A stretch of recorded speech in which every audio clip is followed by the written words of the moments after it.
You're like, what did I do? Good evening, everyone. Please take your seats and silence all cell phones. Today is Wednesday, the 22nd day of October, 2025. This is a regularly scheduled meeting of the Jersey City Municipal Council. We had a planned 6 p.m. start. My watch is showing 6:06 p.m. I will now call the roll. Councilperson Ridley, Here. Councilperson Hewlings, Present. Councilperson Bogiano, Yeah. Councilperson Saleh, Here. Councilperson Solomon, Councilperson Gilmore, not present, Councilperson DeGees, Here. Councilperson Rivera, Here. and Council President Waterman. Here. We have 8 council members present at 6:06 p.m. We have achieved a quorum. Kindly rise for a moment of silence and please remain standing as we salute the flag.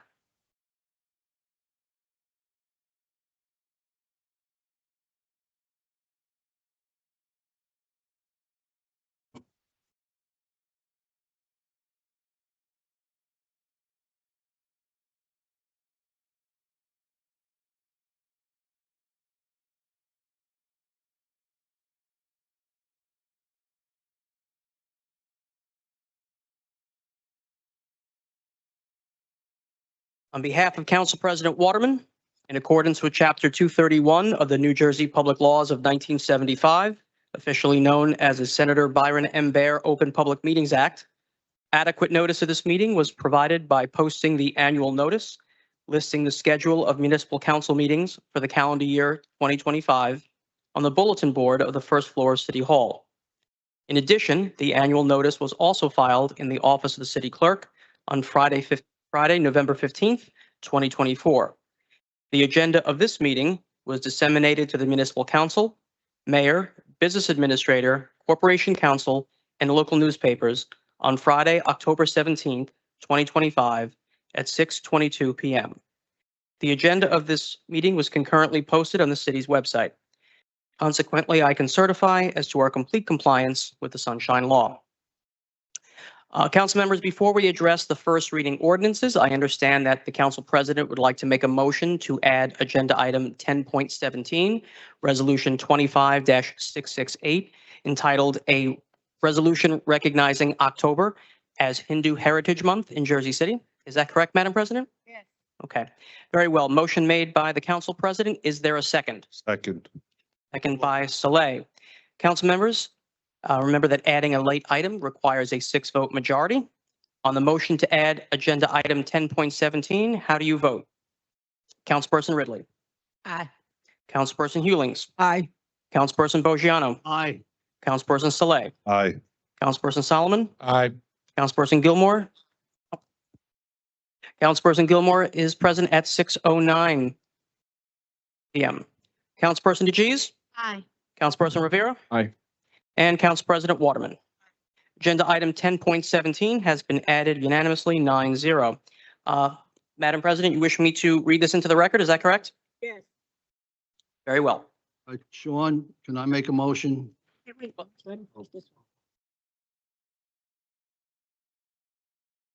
A resolution of the Jersey City Municipal Council recognizing October as Hindu Heritage Month in the city of Jersey City. Whereas Hinduism is the major religion of India and the third largest religion in the world, with more than 1 billion adherents worldwide, including over 4 million in the United States.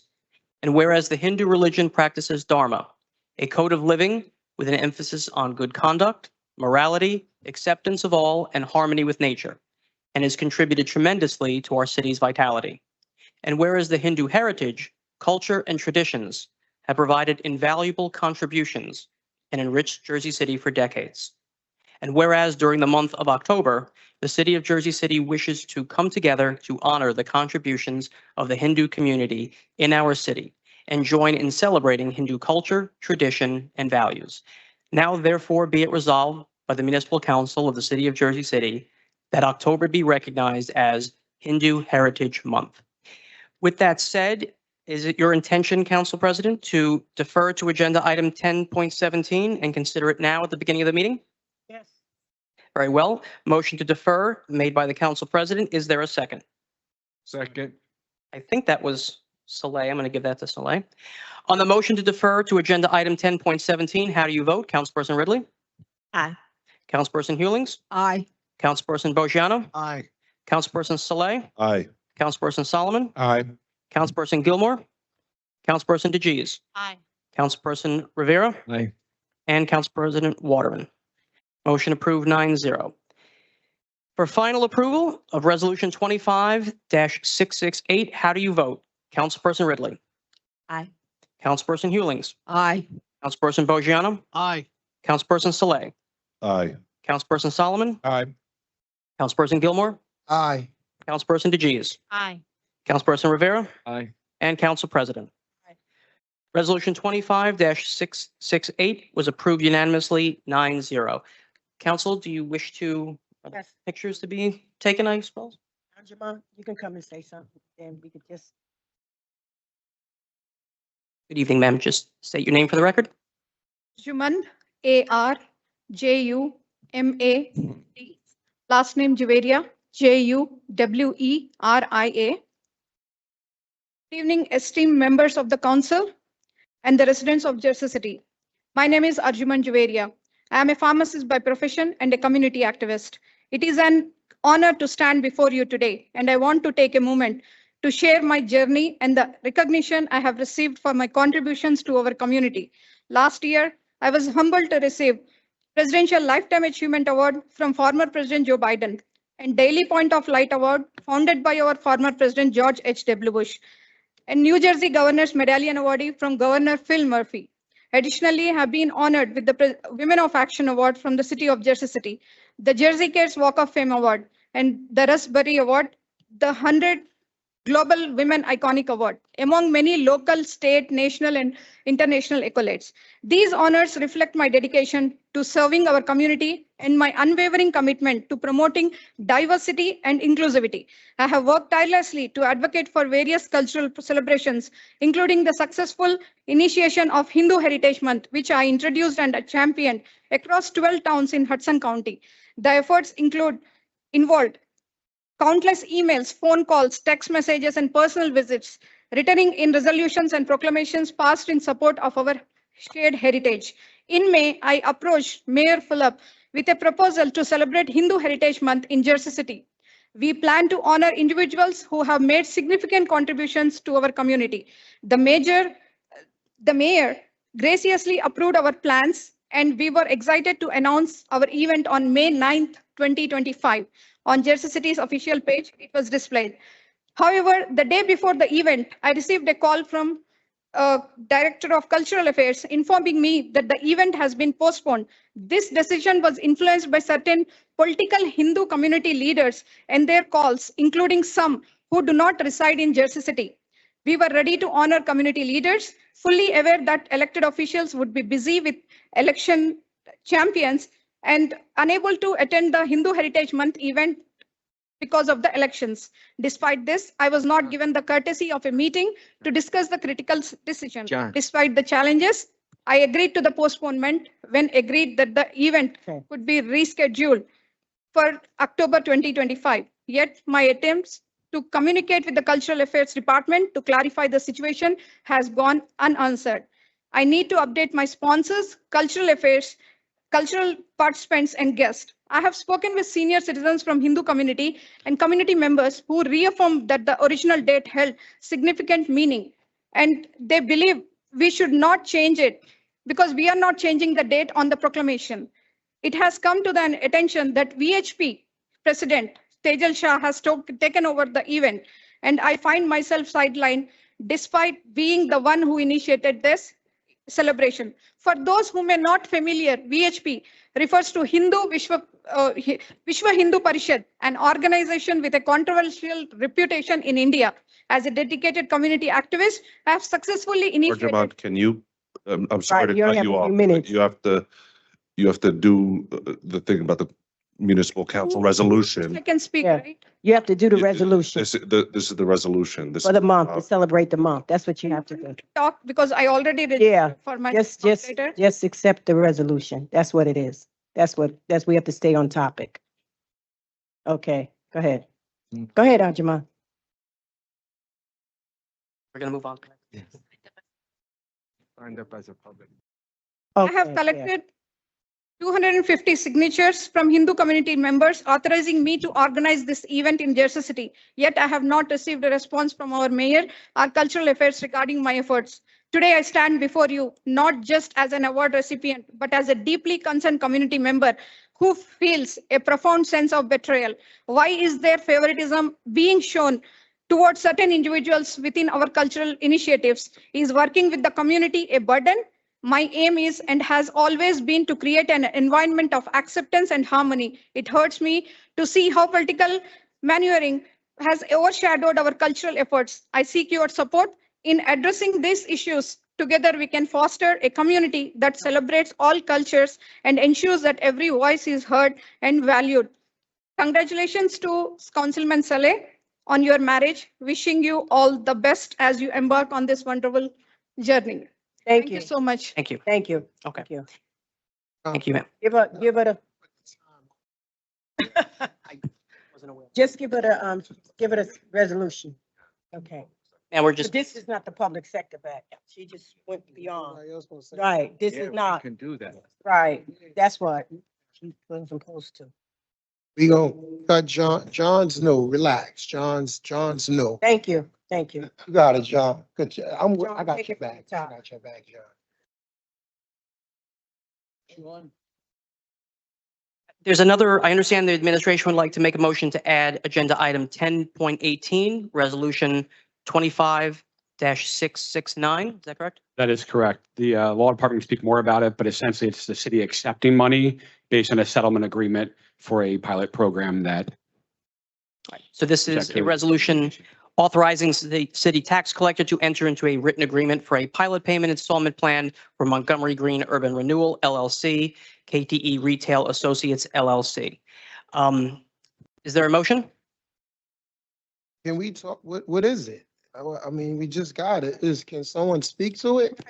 Sure, Councilman. There was a lawsuit filed against the city. There was a financial agreement entered into with this entity in 2004. There was a 20-year financial agreement in place. We conducted an audit. The tax office conducted an audit in 2023 and sent them a bill saying they owed us additional funds. They filed a lawsuit contesting our true-up.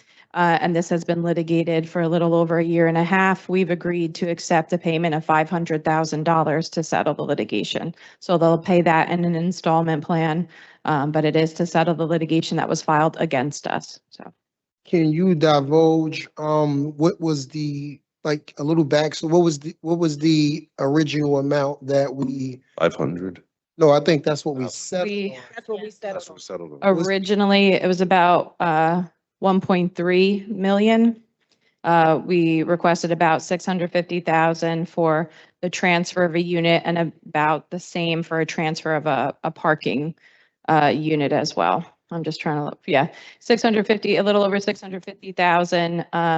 We said that they were underbilled for a unit and then approximately 683,000 for the parking garage. The plaintiffs objected and said it did not go along with our financial agreement, and that's why the litigation ensued. So we believe it's a fair settlement based off what's been ongoing and that we should accept it, and that's why we're putting it before the council. I mean, just on the surface, for me, I know the differentiation in the numbers from 1 point something million to a settlement of 5. I don't feel comfortable voting on it, period, unless like I get full backstory to see exactly what's going on. So, I mean, that's just for me. I don't, Is there a time consideration for this that has to be entered into before a certain date? That's, The sooner we approve it, the sooner we get the funds. Can we get them in 2 weeks? Just have it in our agenda item.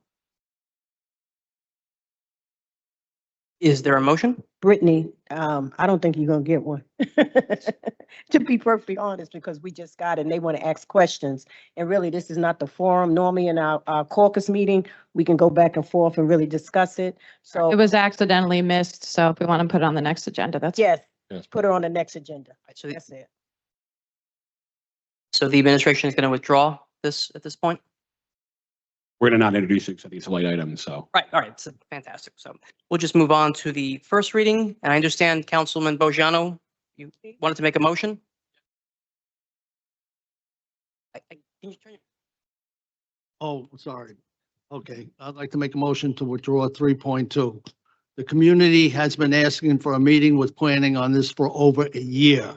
A couple of years ago, there was a community meeting about the proposed hotel on Route 139. Everyone was upset and against density, and almost 200 people showed up at that meeting. As councilman, I am asking my colleagues to please give me the courtesy to support me on this to withdraw until we meet with planning. Also, the people are upset about Christ Hospital. There's a lot of information in the news threatening to develop this area into luxury rental units. I want to make sure that this is just for medical and not luxury housing. This should be for medical or hospital use only, this land. Legal counsel, what is the area zoned for?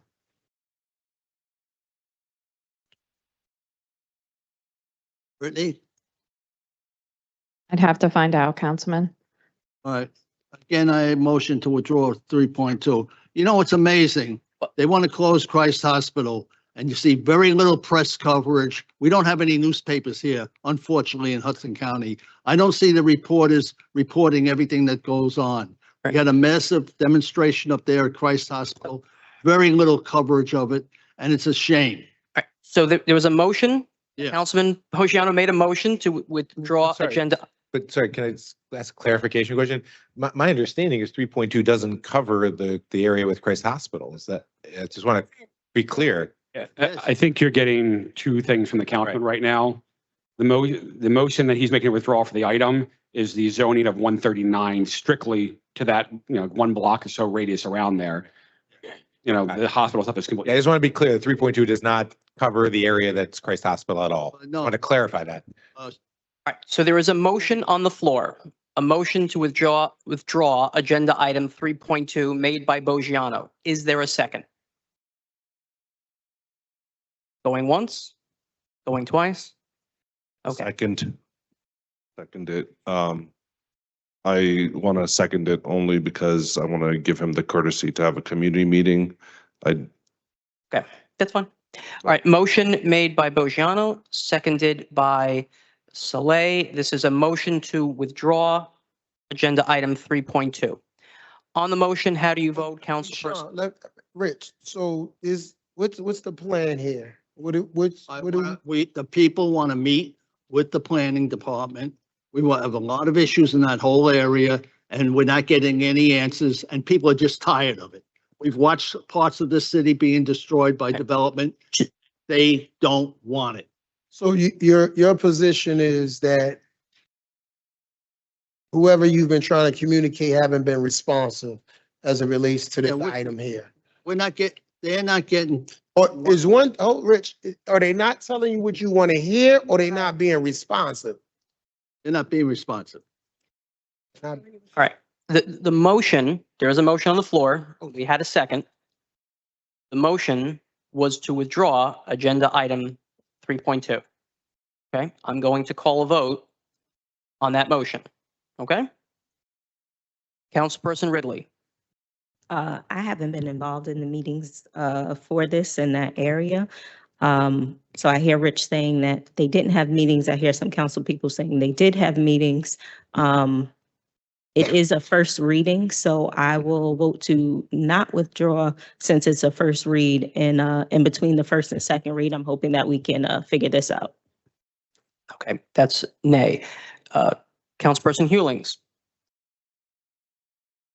I agree with Councilwoman Ridley.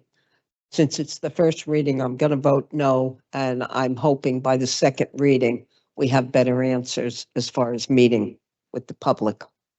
Thank you. Councilperson Bojano. I'm voting yes, and believe me, there will be paybacks for this.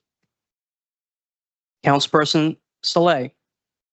I want to note that I do think 139 should be built up. It's near highway. But out of respect for the councilman, I vote aye. Councilperson Solomon. No, Councilperson Gilmore. I guess I got a question. So in light of all the confusion, if you will, is there any way we can entertain the thought of voting and then not having it come back in 2 weeks and build in that space how we did the other one? Got 2 weeks. He got a motion now. The motion is to withdraw this ordinance, 3.2. No, I know what the motion is. I'm very clear on the motion. I'm just asking, we've just did it last meeting. We introduced a motion in the first reading and we've obliged to not hear it in the 2 weeks because we felt it came around too quick. So I'm just saying, can we do that here? Is yes or no? No one have an answer. So in light of all that, I'll respect my colleague. If he wants to withdraw, I'll vote aye. Okay. Councilperson DeGise? I'm going to vote no, but like the other council people that want some between the first and second read, I think that the community concerns should be addressed. Councilperson Rivera? No. And Council President? At the caucus meeting, the planning department was here and this was discussed and in full length of it. Now, what we can do, we can go back and meet with the community again, but the planning board has met with them on numerous of times. Tanya had it here, Pat here, Matt had it also, and they explained that. So I'm voting no because it is only the first reading. If Councilman Bogiano want a second meeting, he can have time to schedule that, but they did meet. That is not, they were here on the caucus meeting and explained all that to us. And was at some of the meetings too, they said, so. Wasn't explained properly. All right, well, the motion fails 6-3. Agenda item 3.2 will remain on the agenda. So I will now read all the first reading ordinances into the record. Agenda item 3.1, ordinance 25-111, an ordinance of the city of Jersey City in the county of Hudson, state of New Jersey, providing for a special emergency appropriation in the amount of $14 million to fund contractually required severance liabilities resulting from the retirement of employees of the city. Agenda item 3.2, ordinance 25-112, an ordinance of the Jersey City Municipal Council amending the official zoning map and incorporation of IZO compliance provisions. Agenda item 3.3, ordinance 25-113, an ordinance amending and supplementing Chapter 90, Animals, to ban the retail sale of dogs, cats, and rabbits in pet stores within Jersey City. Agenda item 3.4, ordinance 25-114, an ordinance amending Chapter 188, Housing Accommodations and Affordable Housing Compliance. Agenda item 3.5, ordinance 25-115, an ordinance amending Chapter 345 of the Municipal Code and the municipal zoning map to create the Hackensack River Greenway Overlay District. Next agenda item, ordinance 25-116, an ordinance of the Jersey City Municipal Council to amend the Bates Street redevelopment plan. Agenda item 3.6, ordinance 25-117, an ordinance authorizing a settlement agreement to settle the litigation surrounding the 6th Street embankment.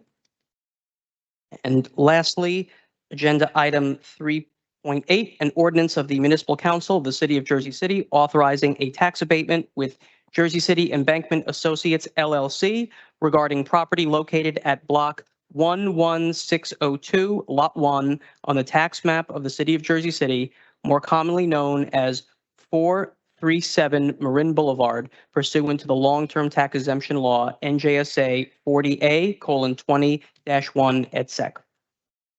Now, John, is it now the proper time to ask, since we're not voting on the actual motion to withdraw, if we can introduce and then bring it back for a second reading in December as opposed to the next council meeting?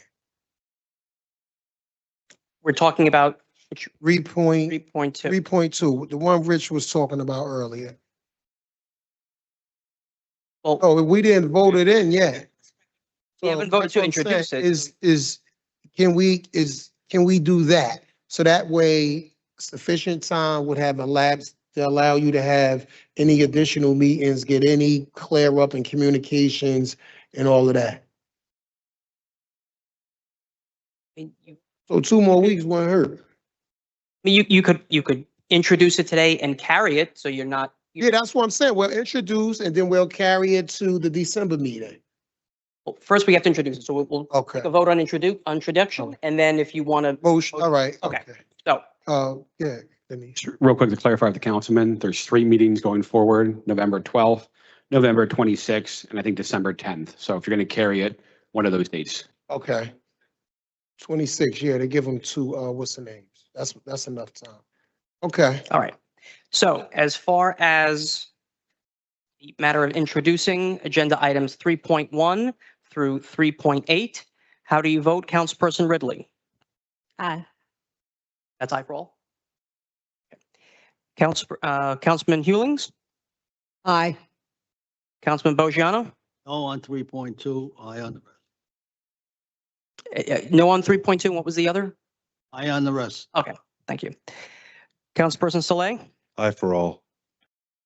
Councilperson Solomon, So, no on 3.1, and then, aye on all the rest. And obviously just want to thank, the Embankment Preservation Coalition, which is here today, in support of 3.7 and 3.8 and, 25 years of litigation and ultimately create a, direct, clear pathway to, have the city preserve the entire right of way, the 30-foot right of way on blocks 1 through 8, but also to require for the city blocks 2 through 8 to be more than 5 acres of open space and possible future transit corridor for the future Jersey City. So with that, I vote no on 3.1 and aye for all the rest. Councilman Gilmore, Aye for introduction. Councilperson DeGise, In regards to 3.3, the one on the pet stores, just want to put on the record on Monday, some information was brought to us by animal control that they were not fully comfortable with this. After further discussion, we realized that there needs to be a whole separate ordinance for unlicensed breeding. So we would like to go forward with this, but I do want to say on the record that we will be working with Health and Human Services and Director Flanagan on a separate ordinance for unlicensed breeding, which was what they were uncomfortable with. And I apologize for not getting this ordinance to them sooner. I vote aye for introduction on all. Councilperson Rivera. Aye. And Council President Waterman. Okay. Ordinance, agenda item 3.1 is introduced 8-1. Agenda item 3.2 is also introduced 8-1. The rest are introduced 9-0. Moving on to our second reading ordinances, I understand the council wants to carry agenda items 4.1 and 4.3. Oh, actually, let me take a step back. I'm sorry, before we move on to the second reading. I believe Councilman Gilmore would like to make a motion to carry agenda item 3.2 to the, what meeting was that? November 26th meeting. November 26th meeting, is that correct? Yes. Okay, so, motion to carry agenda item 3.2 to the November 26th council meeting. Second. There a second, and that was, I think, was that? Fair, sorry. On the motion, how do you vote? Councilperson Ridley? Aye. Councilperson Hewlings? Aye. Councilperson Bogiano? Aye. Councilperson Saleh? Aye. Councilperson Solomon? Aye. Councilperson Gilmore? Aye. Councilperson DeGise? Aye. Councilperson Rivera? Aye. And Council President Waterman. Motion carries 9-0. So agenda item 3.2, ordinance 25-112, an ordinance of the Jersey City Municipal Council amending the official zoning map and incorporation of IZO compliance provisions will be considered at the second reading hearing on November 26th. Moving on to our second reading ordinances, I understand the council wishes to carry agenda items 4.1 and 4.3 to the next scheduled meeting, which is November 12th, 2025. Is that correct? Yeah. That was what was stated at the caucus. Mm-hmm. So very well. We'll take one at a time. Is there a motion to carry ordinance 25-108 to the November 12th meeting? Second. Oh, I didn't hear the motion. Motion made by Motion. Vera. Rivera, second by Saleh. Saleh. On the motion to carry ordinance 25-108 to the November 12th council meeting, how do you vote? Councilperson Ridley? Aye. Councilperson Hewlings? Aye. Councilperson Bogiano? Aye. Councilperson Saleh? Aye. Councilperson Solomon? Aye. Councilperson Gilmore, Aye. Councilperson DeGees, Aye. Councilperson Rivera, Aye. and Council President Waterman. Motion carried 9-0. Ordinance 25-108 will be considered at the November 12th council meeting. Now for agenda item 4.3, ordinance 25-110. Is there a motion to carry ordinance? Motion. Motion made by Second. Gilmore. Gilmore, Gilmore. Sorry, couldn't hear. Second, Rivera. Rivera.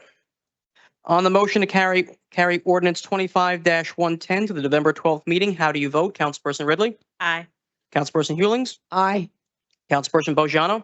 Aye. Councilperson Saleh? Aye. Councilperson Solomon? Aye. Councilperson Gilmore? Aye. Councilperson DeGees? Aye. Councilperson Rivera? Aye. And Council President Waterman. Motion carried 9-0. Ordinance 25-110 will be considered at the November 12th council meeting as well.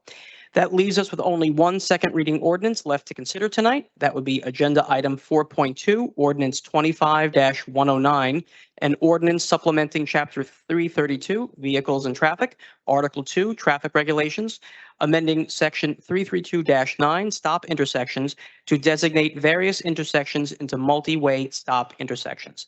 We will now have a public hearing on this ordinance. Anyone wishing to speak, please line up in front of the podium. Please clearly state your name and spell your name for the court reporter. Motion. And just bear with me as I get the.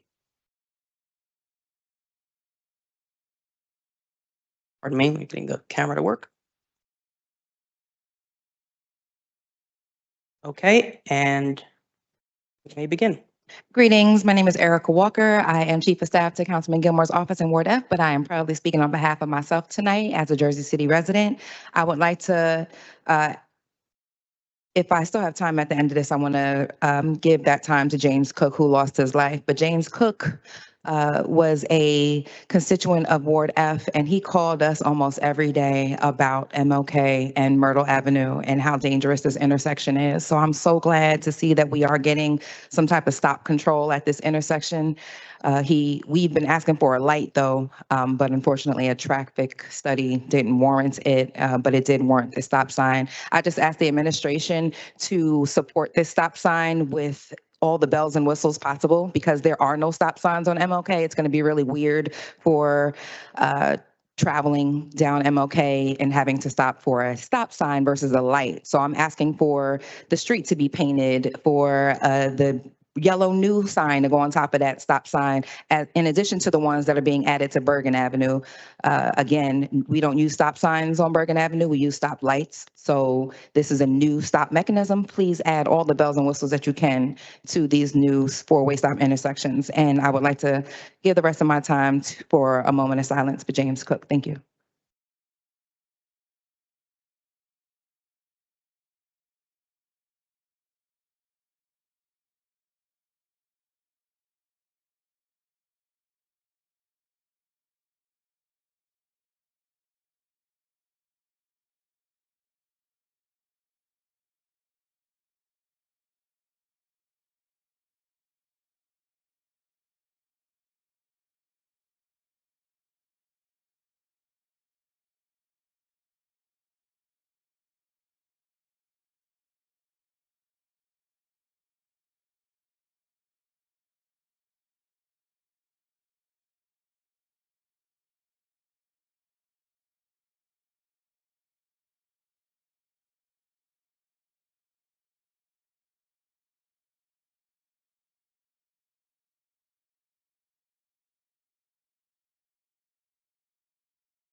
Your motion to close the public hearing? Motion.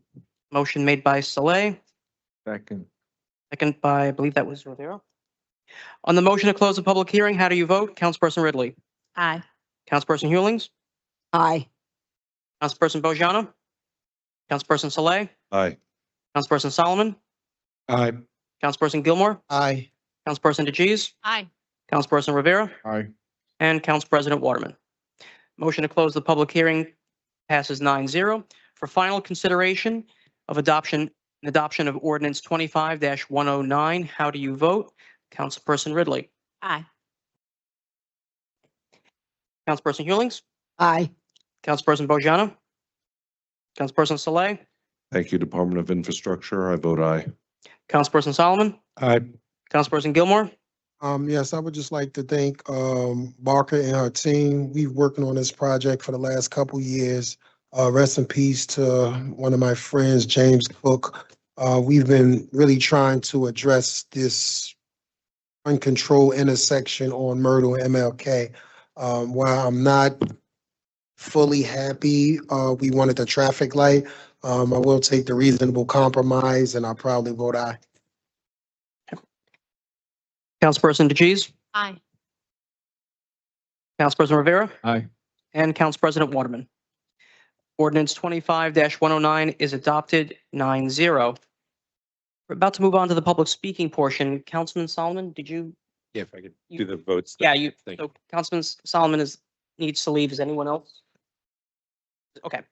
So let me just call your vote on the resolutions. They're obviously resolution 10.16, we've already, sorry, 10.17 already voted on, and 10.18 was withdrawn.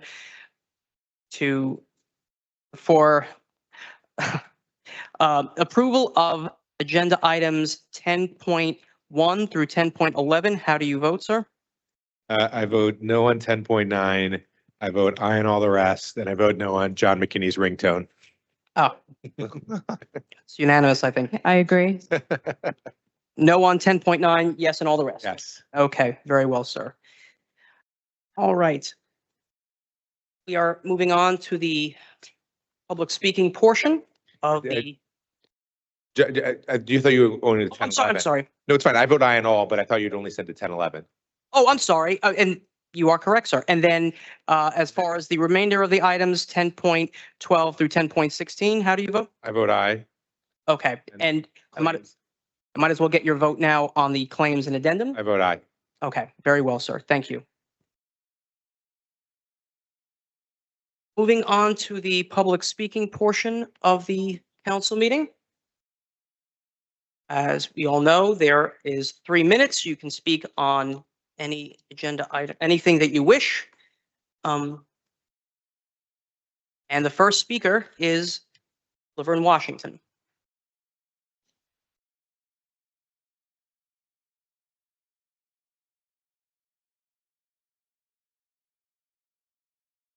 You, the council, Hold on one I second. miss you. I had death in my family back to back. That's why I had missed the past two council meetings. But what's going on in our community, we need to get on board.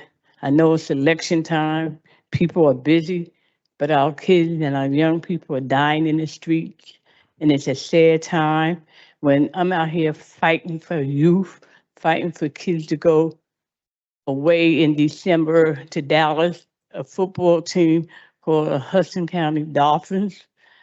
I'm getting ready to do what I do in the community with school uniforms and coats. But more to that, we need to get on board, open up some more recreation center. When I was a child, we had Can Do. We went to 22 for recreation, to the schools. We don't have nothing. I ride up and down these streets and our young people are standing on corners and I talk to them. If I don't have 1,000 kids calls me mom, grandma, aunt Laverne, I don't have one. I respect them, they respect me. And they said, I asked them about jobs. We don't have enough job training. We don't have enough going on. We got an election coming on. We got to do a new thing in this city. It might be going backwards. That will send us to go forward. But we need to open up some more centers, some more interviews for job training. Our kids are losing it. They dying daily, not from just being shot, being stabbed by each other, by drugs, alcohol, drinking. I never heard so much death in the past month in my life, and I'm 77. And ain't old people dying. It's young people. We're not sending them no hope. There's no hope out there for them. We need more street soldiers. We need more programs to reopen back up. I do a free summer camp. I do what God give me the strength to do at my age. But I need you, and we need each other. We got to make this better. Come with a new program, not business as usual. We need housing. It's just so much. I get phone calls about people think I work here. I said, no, I try to help out here. But we got to do better. And God bless all of you.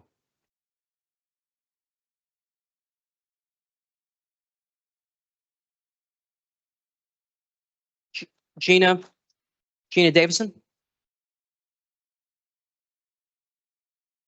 Good evening, Gina Davison. I'm speaking as a resident tonight. I do work for Councilman Gilmore, but speaking on my own behalf.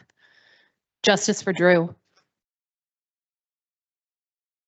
We just walked for Drew and for the National Day Against Police Brutality. And this is a week when the mayor did it again. He made an announcement about a justified shooting without even speaking to a family, without even speaking to the family members of Tyshawn Rogers. Say his name, Tyshawn Rogers, who was shot and killed by the police this week. So we still have a problem here in Jersey City. And I was really thinking about this today as I was taping up our signs, our Justice for Drew signs. They weren't supposed to have to last 10 years or 2 years, those signs. It's been 2 years since he was shot. So I just want to say tonight that the window for redemption is closing for some of you, and it's already closed for others.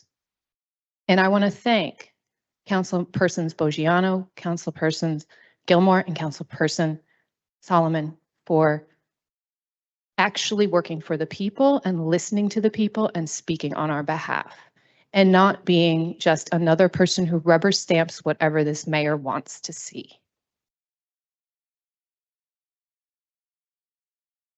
I was at one of the mayoral debates this week, and I heard something that really upset me. Council President Waterman, you said that when you were dealing with the Pompidou situation, I was thinking about the children who would never leave their neighborhood.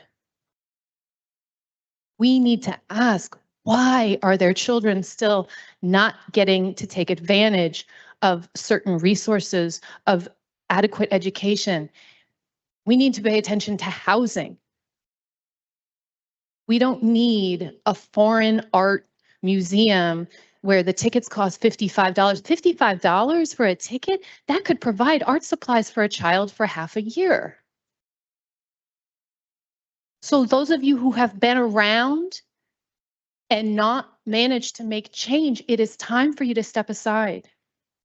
Consider this your divine intervention to step aside and give your votes over to somebody new, somebody progressive, somebody who will actually represent the people of this city. Thank you.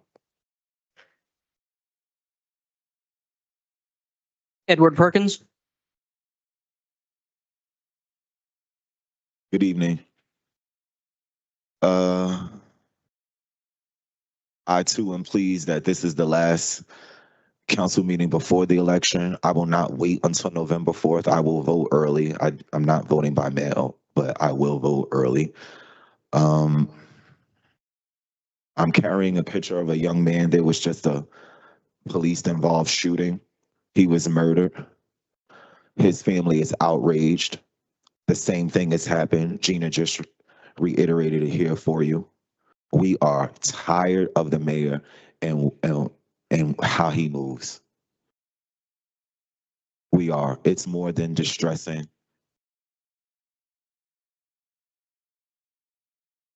Justice for Tyshawn Rogers. And you know what you all can do for us? And if there are any of you that survive and make it back here, you'll hear me saying it. What you can do for us is provide a CCRB for us. So the state will have to work on that, what teeth and what power it has, but you still can exercise that right and establish civilian complaint review board in this city to start to build the trust back into the police department. But I'll stay on public safety. Public safety is more than just the police and the brutality that we've been having to deal with. Public safety has to deal with the lack of housing, the lack of food, our water, our air. It has much more to do with just the police. And you have failed us on almost every level. It is an indictment, not just on the mayor, but on this council. How we have not been able to raise the quality of our life materially here. Many of us are being priced out, and there's no answer coming from anywhere but your sorry excuses for new affordable housing schemes that outprice more of us. And you tell us, oh, we need affordable housing. This is the only way we can get it. Enough has been enough. Enough has been enough. I encourage everyone watching, everyone listening, vote, and you will hear, this council will. Please be advised, members of the public are upset about this last police-involved shooting. Have you, any of you reached out to the family? Is that beneath any of you? A child was murdered. Someone's grandson, someone's brother was murdered. Is that beneath any of you? Have any of you done what the mayor hasn't done and reached out to the family? You should, right away. It's the human thing to do.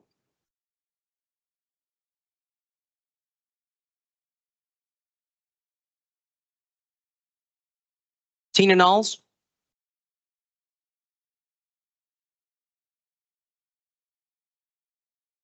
Yes, my name is Tina Knowles. Yes, I work for Education in Gilmore, but I'm talking for myself.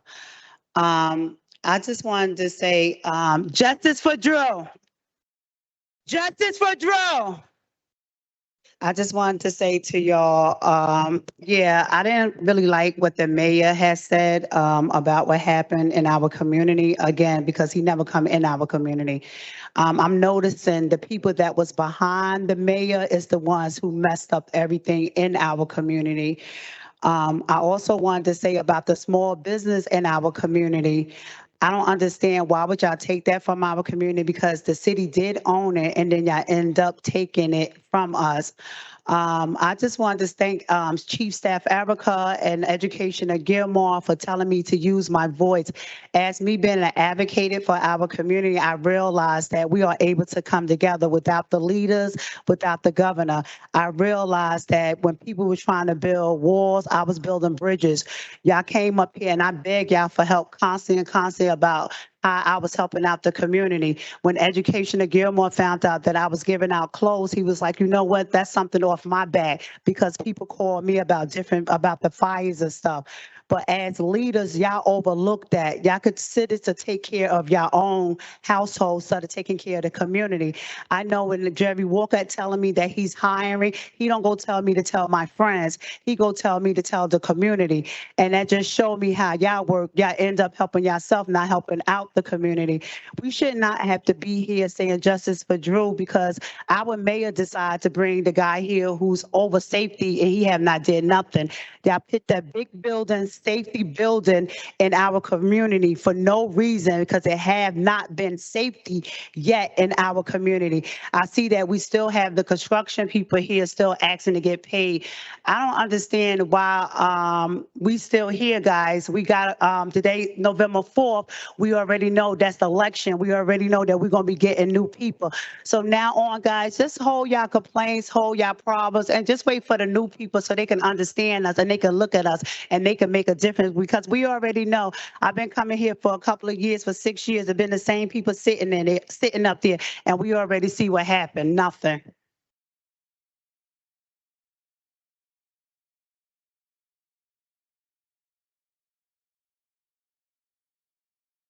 Jay Barksdale?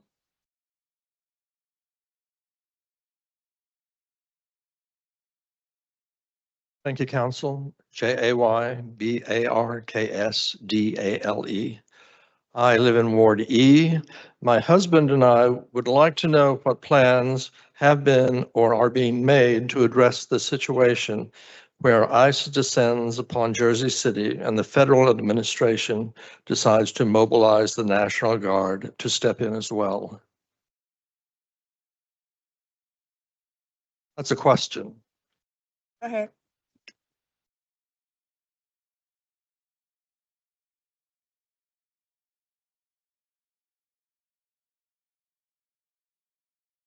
Well, I'll stay here for 2 minutes and 15 seconds until somebody says something. Well, this is an opportunity to address the council. I just did. They may or may not answer the question. I'm just letting. Oh, I see. Well, you can think about it. What was the question? He wants to know how we address the ICE situation. The question is, what plans have been made or are being made to address the situation when ICE descends upon Jersey City and the federal administration decides to mobilize the National Guard to step in as well? What plans have been made or are being made? Oh, okay. I think that question would be suited for either mayor or mayoral candidates. Oh, really? Public safety. It would be really suited for public safety because they would have to make the plan exactly how this You make a will plan depend. after the event No. They probably have the plan. and you don't know about it. So what will happen is if you reach out to the director of police, she'll tell you exactly what the plan is if ICE decides to descend on Jersey City. Because I know they've been having meetings to teach people on protect your rights throughout the city. Okay, The but city has an executive order Right. that states essentially that we will not cooperate with federal enforcement officials. Right. They cannot commandeer the Jersey City Police Department to assist them in their apprehension of any individuals. We have had Know Your Rights clinics Yes. where we tell people they need to make sure there's a valid judicial warrant to go into their house to arrest them. That a lot of what's happening is ICE is going up to random people Correct. and they're just, scooping people off the streets and disappearing them. And people need to know their rights. They need to know their right to an attorney. yes, thank you. Who's doing this? There's a network of different organizations across Jersey City and across New Jersey. But it's not part of the city government. Thank you. Thank you. The city has a Workshop. Justice Department approved immigration office that they help people with immigrant services. It's located at 394 Central Avenue, the second floor, and they assist people. Erica Walker?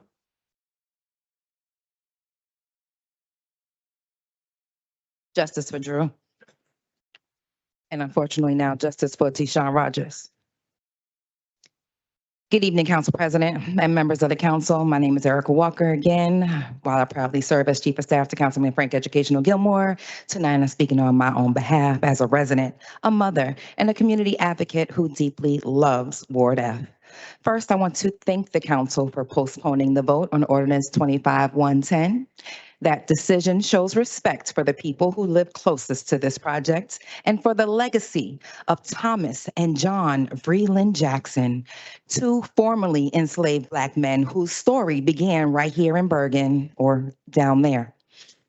By taking a pause, you've given us the space to ask, how can this project, a $200 million project, truly serve the community the Jackson brothers once called home? Because if we're going to invest $200 million into Jackson Square, or I should say 200 more million into Jackson Square, money that could also support affordable housing, youth recreation, and a senior center, then it's only right that those elements be built in the plan from the start.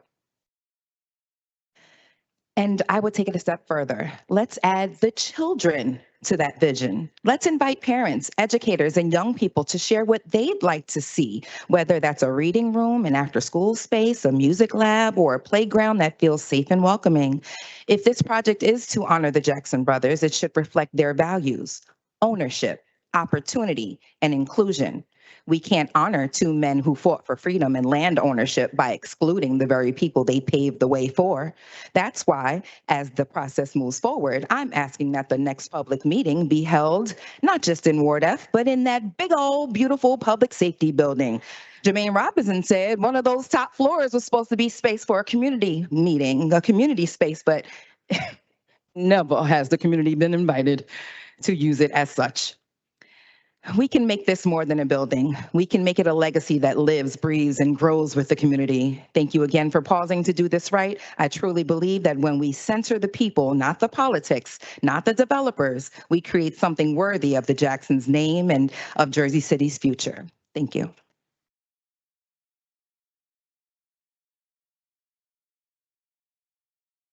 Pam Timpson.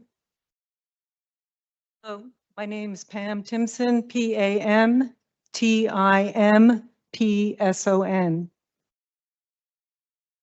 I would like to thank you also for tabling 2025 11-0. There's another layer to the development of this area. I'd like to take you back in history and to how the Martin Luther King Shopping Plaza came into being from the beginning. And I think that that spirit should be considered when considering the future of the next build to the Jackson Square Martin Luther King Shopping Plaza. It was back in the 80s when a number of organizations or contractors came together and said, what can we do for our community? They had seen what had happened on the Gold Coast redevelopment and how they did not get any of the jobs or opportunities. They said, let us build our own communities. And they set out on that path. There was a number of developers at this time. You had June Jones, and she speaks about what's happened to her development projects in the Morse Canal. You had Don Wilson and the 27 houses that he built, that he was removed for $15,000. Now, when you look at the hub, that was a community project. The Neighborhood Development Corporation joined together, and through a series of charrettes, the Lawrence study, they've searched through community to find the solution to create an economic engine would continue to drive this community, provide training, jobs, and business opportunities. This plan won the Paul Davidoff Planning Award in 1995. It broke ground in 1997, and by 2001, it boasted 70% Black ownership of businesses, and I believe was employing several hundred people at the time. It was the pride and joy of the community. However, this project was not built on grants. It was built on loans, $9 million of loans at a time when there was no economic development in the community. People rode buses for hours to get jobs because there was nothing happening economically. But yet they managed to launch and open the Ponderosa restaurant in city markets and Independent Beauty Supply and other businesses, bank. They brought in a post office, above ground railroad, and the many things we see there now. But this project was not supported. And in fact, it was the EDC at that time that was their partner. The EDC was a government agency at this point, but it changed its mission and therefore began to not support. So you should support the community speaking on this project because it has a legacy. Thank you, ma'am.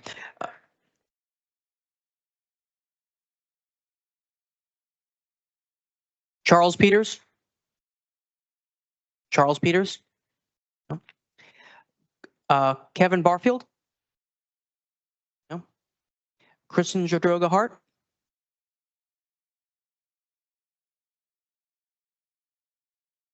Good evening. I have a few of my regular questions that haven't been answered for months and a few new ones. The park at Country Village is 25% completed and sits 75% in dire need of improvements. Can anyone tell me when the rest of that park is going to be finished?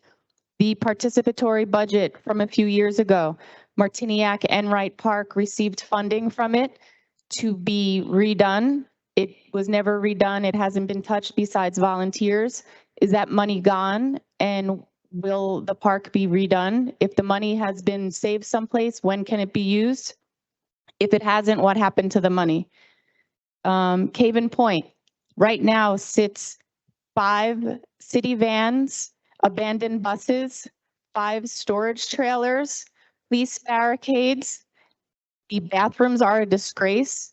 The parking lot is a disgrace. There are about 400 families that come in there every weekend to, through the Jersey City Soccer Association, through various football games, through high school soccer games. Cars can't get in, cars can't get out. It's like driving on the surface of the moon. Besides the fact you can't park anywhere because of all the city's basically using it as a dump storage site. The bathrooms at Caven Point, at Berry Lane, at Enos Jones. I would rather go to the bathroom at the Port Authority bus terminal than any of those. When are they going to be fixed and watched and guided? They're either locked or a disgrace. Crossing guards. Is there any update on crossing guards? My school hasn't had a crossing guard in the vicinity, at least a 2-block vicinity, in a year and a half. I'd also like to discuss the building and the Jackson Square building that was pulled. I'm glad it was pulled for more consideration, but right now, the public safety building, there's an entire floor that sits empty and there are multiple offices that are not used. When is there an audit of all of these space within the city that is used where instead of putting money into new offices, we can use that space? I would never deprive a park, arches, beautiful statues, whatever the case may be. But if that can be more of a community space, which is much needed, we would prefer that to be there. There is currently a children's museum in the public safety building. I don't know a child that has been there besides for the ribbon cutting. So when are we going to open up those things to the public and not keep them locked behind closed doors? Thank you.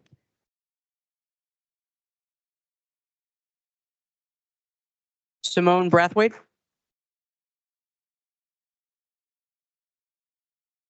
Evening, Jersey City Council. Excuse my voice, my allergies are acting up. But hi, my name is X Braithwaite, and I am the lead environmental justice organizer for Clean Water Action. I want to first thank Council President Waterman and Councilman Gilmore for supporting Resolution 25-654, a resolution declaring environmental rights for incarcerated people. I have my colleague here, Sydney Bogan, who did her undergraduate research on New Jersey incarceration facilities and found that their facilities have one of the highest rates of water contamination violations in the state. E. coli, Legionnaire's disease, and we've heard directly from incarcerated people about their lived experiences. Mothers, grandmothers, I actually have a handout or an infographic I'd like to hand you guys if that's allowed.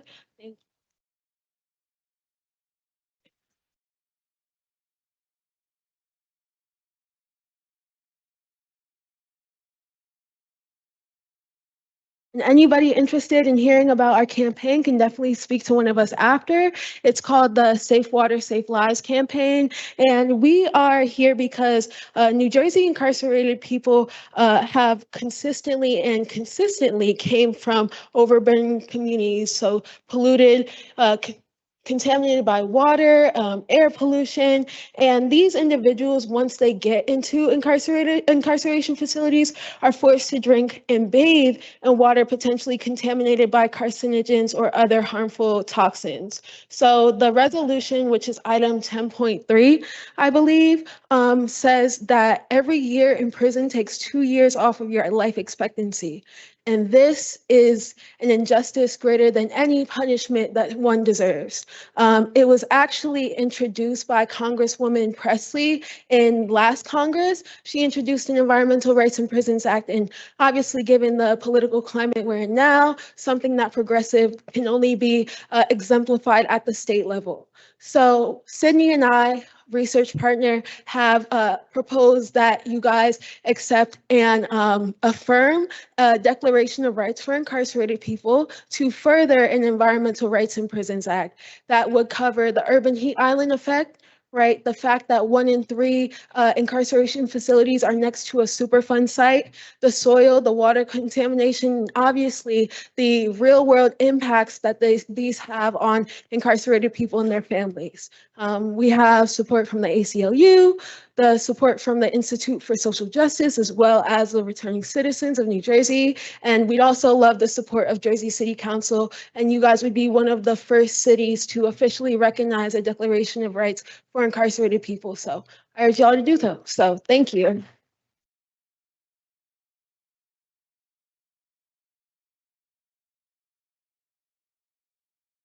Karishma Desai.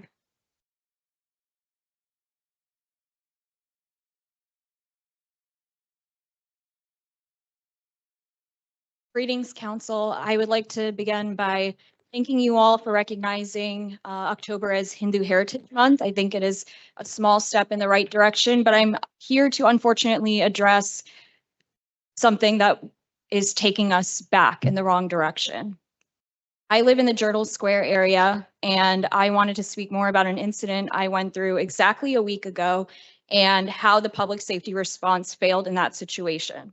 Last Wednesday night at 8:30 p.m., I was walking toward the intersection outside my apartment at the corner of Summit and Academy Street. I have to cross both streets to get to my apartment. If I walk on the other side of Summit, that is across the municipal court, there is a liquor store that attracts drunk men hanging around that catcall any woman that walks by. It doesn't matter. You could wear like a full winter jacket. I've seen them harass a pregnant woman. So anyway, I usually go up to the intersection. That's where I cross this 2 streets to get to my apartment. When I got to the intersection, I'm going to detail what happened next. I'm going to bring up race and religion only because this was a hate-related attack that I faced, and I think it's important to the story. To continue, I then saw a belligerent man, clearly on drugs, haphazardly crossing the crosswalk I was about to walk, right, taking up the whole space like that. Very tall, lanky man, with his arms swinging out. If I crossed, he would have hit me with his arms, so I decided to wait until he crossed. Because it was clear he was staring at me and the Muslim man in front of me dressed in his ethnic attire. The belligerent man was angry that the Muslim man dared to share the crosswalk. He started screaming and staring at me, started ranting racist MAGA talking points. He threatened me by saying, "That's right, you Indians should stay out of my way. You are always getting in our way." The kicker, the man was actually a person of color. At first, I was surprised. We've come to a point where even minorities are spewing out racist rhetoric against the South Asian diaspora. But, you know, should we be surprised when every day in the national news we're seeing somebody trashing on South Asians just to get in the news? I guess not. He went on about how Indians are taking all the jobs, that they're coming into the US and they think they know better, but they're not American. The funny thing is I'm born and brought up in the US. Grew up in the South, came up to New York City because I love the diversity and the opportunities here. I specifically came to Jersey City for the affordability. It's a city that, according to the 2010 census, has 27,000 people of Asian Indian race. That's almost 11% of the city's population. Oh man, I'm running out of time. I just wanted to say that I called 911. I think it's important. I'm sorry, I'm running out of time. I didn't keep track. I called 911 to say what was going on because he kept walking. He was threatening, and I was scared that he would attack other people. But I was rudely dismissed by 911. Sorry, the 3 minutes is up. Can you send Pam an email? She's right behind you, and Thank you. she can make sure that the 911 operator, if you tell the time that you called, they'll be able to see who picked up the phone call, okay? And hold them accountable. To be held accountable. That was what I wanted to address too, because I have seen that you guys have held a no confidence vote against him, and he has continued to fail us. You can go on Reddit, you can go on Instagram. I don't mean to take up more time, but you know, someone is called in about a stabbing and they've been made to feel bad the way I was when I called the operator. So this isn't just one operator. This is a systemic problem. Okay, thank you.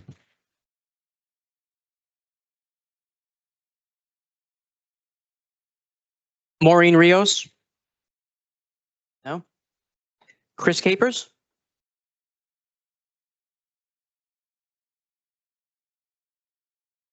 All right, good evening, council. I've been protesting out in front of 29 Van Ripen and 612 Pavonia for the last couple of months. My fellow union members and I have tried to engage the city's officers for weeks now to alert them on issues at the job site. We appreciate the construction code officials' office looking into it and taking action to protect workers and residents alike from irresponsible development.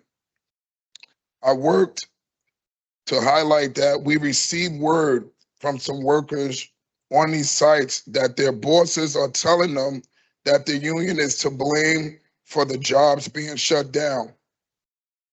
We are out there to take their jobs, but it's false information. Let me set the record straight. The only ones to blame for work being stopped are NAMDAR and AJD, who failed to obtain legally required permits. We are out there because we know better than anyone how hard it is to pour concrete day in and day out. I myself worked on a concrete crew for years. These jobs are tough and they require great skill and focus. So we are out there to call out the developers and the contractors who think it's cute to hide in shadows and line their pockets on the backs of hardworking men and women. Every construction worker in Jersey City deserves a good wage, health care, and a path to a dignified retirement. We put our bodies on the line to solve the city's biggest problems, whether that be fixing roads after a sinkhole or removing lead from a school or building residential high-rises. To help relieve the housing crisis, don't we deserve our fair share too? So to my non-union brothers and sisters working all over the city, I'm here to say we stand with you, we fight for you. Our aim is that every single worker has access to wages, benefits, peace of mind that our members enjoy around fighting to preserve. Like I mentioned in the last meeting, there are still hundreds of concrete workers from the Journal and 35 Cottage Street who are waiting to be paid. Every single person in this room can help get this money back by signing our petition that's on the clipboard in the back and coming out to support the fight and that we demand dignity, respect, and fair compensation for construction workers in Jersey City. Thank you. Thank you.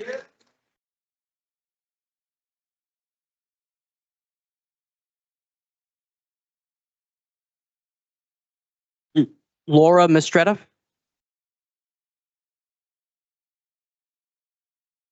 Good evening, everyone. Evening. So I'm a researcher with the Labor's Eastern Region, and I help support our organizing efforts here in Jersey City. We're here to speak out and fight back against worker exploitation and the irresponsible contractors and developers operating here in Jersey City. As Chris just said, we've been protesting at the NAMDAR Group's 29 Van Ruypen and 612 Pavonia Avenue projects to bring attention to the worker exploitation and wage theft that is plaguing Jersey City development. Last Thursday, the Jersey City Construction Code Official's Office posted a stop construction notice at 612 Pavonia Avenue for exceeding the terms and conditions of permits.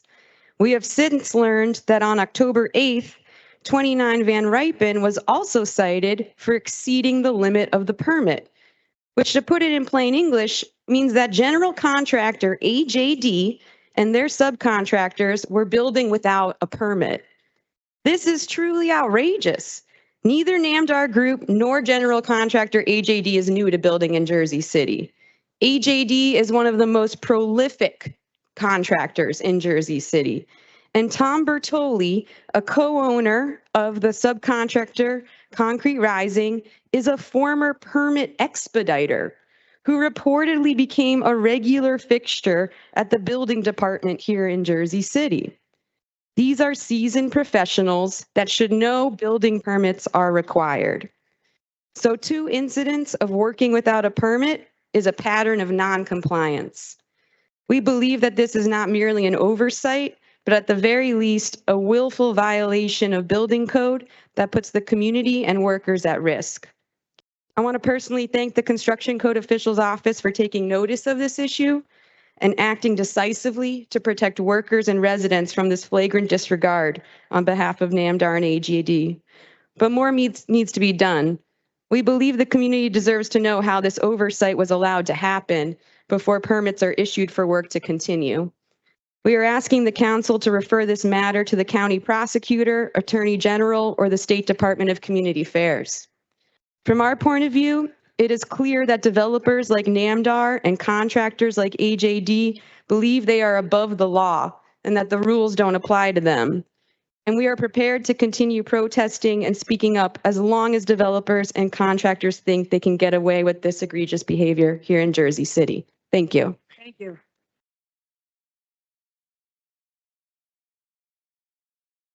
Rochelle Hoffman? Rochelle Hoffman? Okay. He's not, oh, she's right.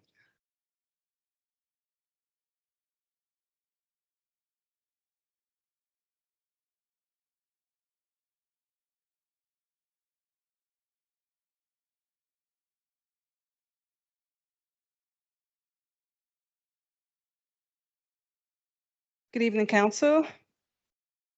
Members of the community leaders, my name is Rochelle Hoffman, and I stand before you today on behalf of We Care Movement, a community faith-based organization here in Jersey City, dedicated to promoting health, safety, and wellness across our neighborhoods.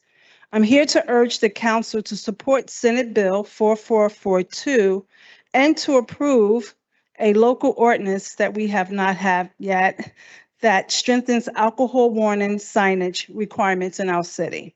Every day, alcohol misuse quietly impacts our families, our youth, and our neighborhoods. It contributes to car accidents, domestic violence, liver disease, and countless preventable deaths. Yet, too often, the warnings about these dangers are hidden in fine print, outdated, or placed where no one truly sees them. Senate Bill 4442 seeks to change that and ensures that alcohol warning signs are visible, current, and truthful, not blurred behind the counter or ignored on dusty shelves.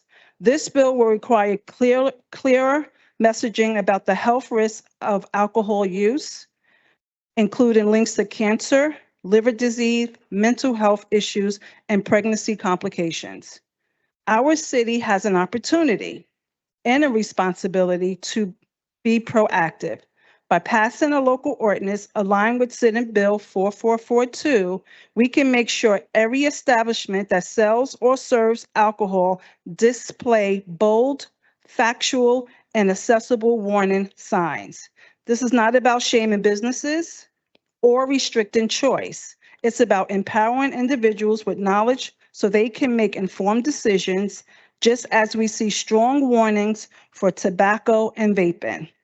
Our residents deserve the same transparency about alcohol risk. I ask this council to be on the right side of prevention and public health. Let us be the city that cares enough to inform, to protect, and to act. Together, let's support Senate Bill 4442 and pass the ordinance to amend our alcohol warning signage. Because when people know better, they do better. And when we care together, we build a healthier future for all. And I just want to say thank you to the council.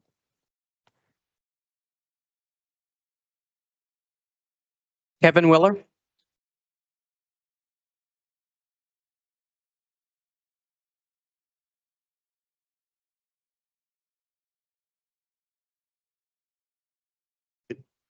Good evening, City Council. I'm Kevin Weller from the forever rent-controlled Portside Towers East in Ward F. I know that the second reading of 25-107 has been pushed, but it's still important that we address it this meeting and in the press so it does not pass ever. Last night, I heard from the New York Times about this ordinance. For nearly 40 years, Jersey City rent control has been built on return on investment. Landlords get a fair return on their actual cash equity. If they claim they can't make that return, they file for hardship relief. Hardship isn't arbitrary. It exists because the Constitution prohibits taking property without just compensation. The Rent Leveling Board examines each application. They look at the actual investment, debt structure, operating choices. If a landlord overpaid for a building, the board says, tenants don't subsidize your bad purchase. If they're carrying reckless debt, the board adjusts. If they violated city codes like failing to provide required security or superintendents, those violations reduce their effective return. This system protects the landlord's constitutional rights while protecting tenants from exploitation. It's been tested in court. It works. But Ordinance 25-107 deletes all of these time-tested safeguards.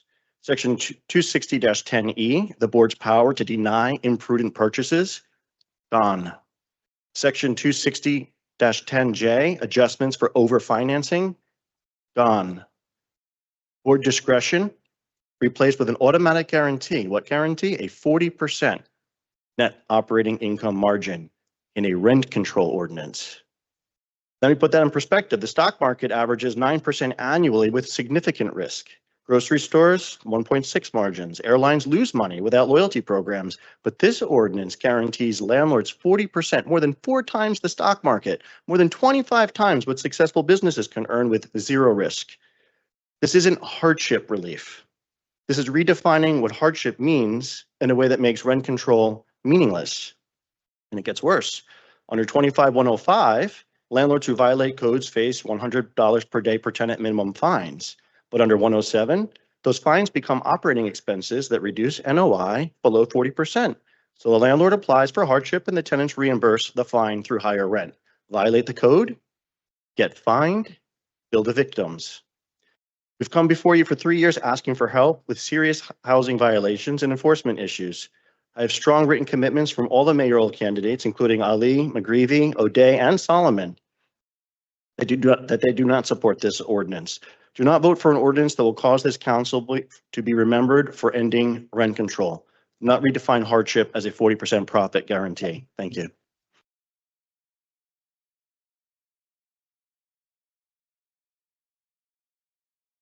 Tahira Hamdani. Okay. Suvi Khoury. Thank you and good evening. I'm going to describe my building, Portside Towers, and you can tell me what's missing.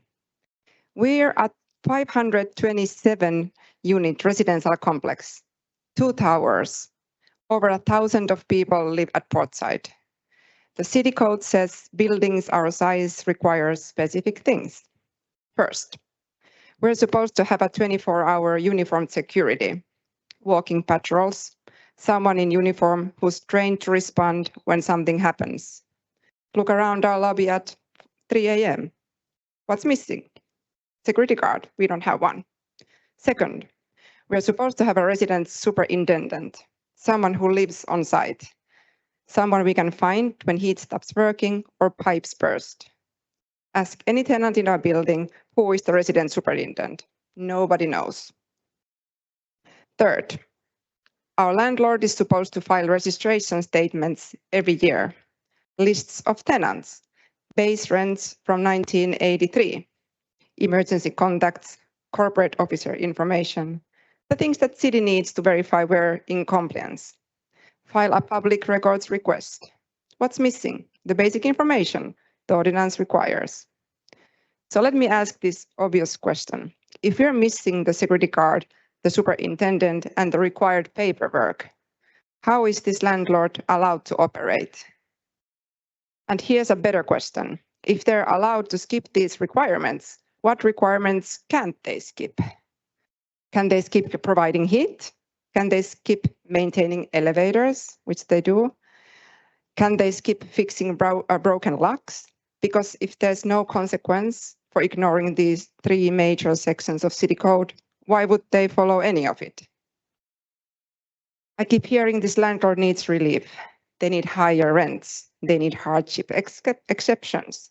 They need ordinances changed. But they can't do basic things the law already requires. Security, superintendent, accurate paperwork. You don't get to ask for special treatment when you're not doing the ordinary things. You don't get relief when you're not in compliance with the bare minimum.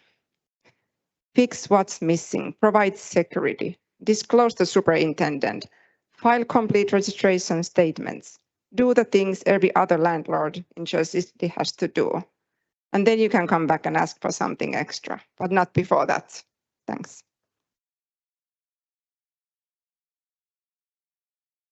Daniel Feldman.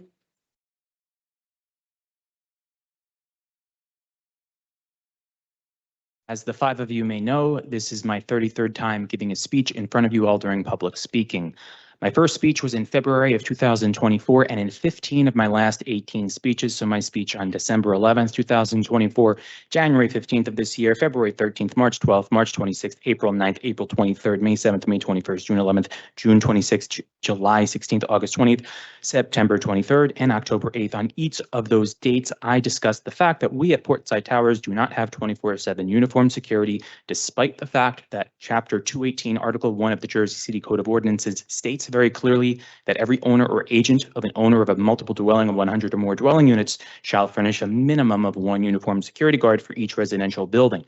Now, on December 11th, 2024, January 15th of this year, February 13th, March 12th, March 26th, April 9th, April 23rd, May 7th, May 21st, June 11th, June 26th, July 16th, August 20th, September 23rd, and August 8th. On each of those dates, I pleaded with all of you to do something about the fact that our landlord is blatantly violating Jersey City law at the expense of the safety of myself and my neighbors. Now, on January 15th of this year, 280 days ago, Councilmember Daniel Rivera, you told us, quote, that security stuff is very, very important, and we want to make sure that you know that we're hearing you. On June 11th of this year, 133 days ago, Councilmember Saleh also said, quote, I hope everyone on this council reaches out to the municipal prosecutor's office after today and pushes to have these violations prosecuted, end quote. And yet nothing has changed.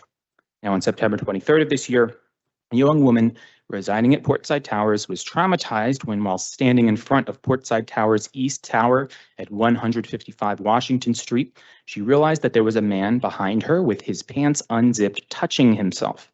He sped away on a scooter, but then came back and hid behind a parked car, staring at her. When the police finally arrived, they were not able to find the man, who had since sped off again on his scooter, and for as far as I know, he's still out there. Now, if we had uniformed security at the time, this incident would not have happened, because per NJAC 13:55A, uniformed security guards must be trained in Homeland Security and counterterrorism, communications and emergency response, theft protection, detention of suspects, which would have been very helpful for this young woman at the time, also first aid and CPR and more, with continued training every 2 years. Neither a concierge nor a security camera can do any of that. This is basic safety. The law is very clear that buildings such as ours with 100 or more dwelling units must furnish at least one 24/7 uniformed security guard. This is my 16th time asking you all about it. Please, let's do something about it.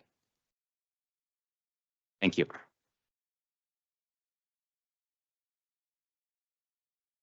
Sylvia Hello. Okay. Susan Roca.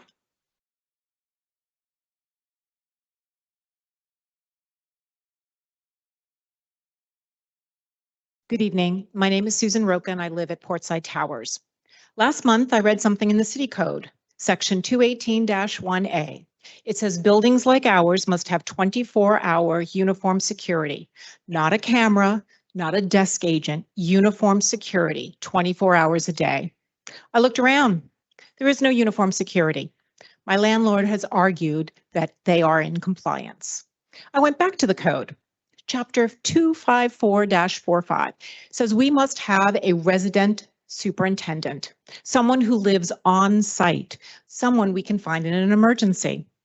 I've tried to learn who the resident super is in my building and in my neighbor's building at 100 Warren Street. We can't get an answer. Then I found section 260-2F. Every landlord must file a registration statement with the city. It must list important information, including, the superintendent, the emergency contact, and corporate officers. You know what we found? Incomplete forms, missing information. The exact information the ordinance requires are left blank. So I have a simple question. If the landlord won't tell tenants who the superintendent is, and they won't tell the city who the superintendent is, does the superintendent exist? If a uniformed security guard isn't on site at 2 a.m. when someone needs help, does the security guard exist? Here's what I think happened. The landlord looked at the requirements and decided which ones cost money. Security costs money, skip it. Superintendent costs money, skip it. 2 buildings requiring their own security guard and super? Double skip it. Then they filled out just enough paperwork to look like they're trying, but they left out the parts that would prove they're not in compliance. That's calculated non-compliance with a paper trail designed to confuse you. Conduct an investigation. Find out if the 2 portside supers exist and where our securities have gone. Because if a landlord can make required staff disappear by just filing incomplete documents, what's the point of having requirements at all? Thank you.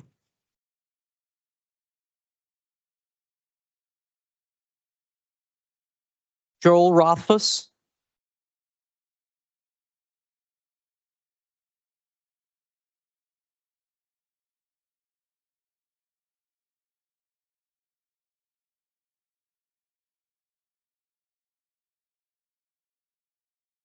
Welcome, to speak, sir. Good evening, Council President Waterman and council members.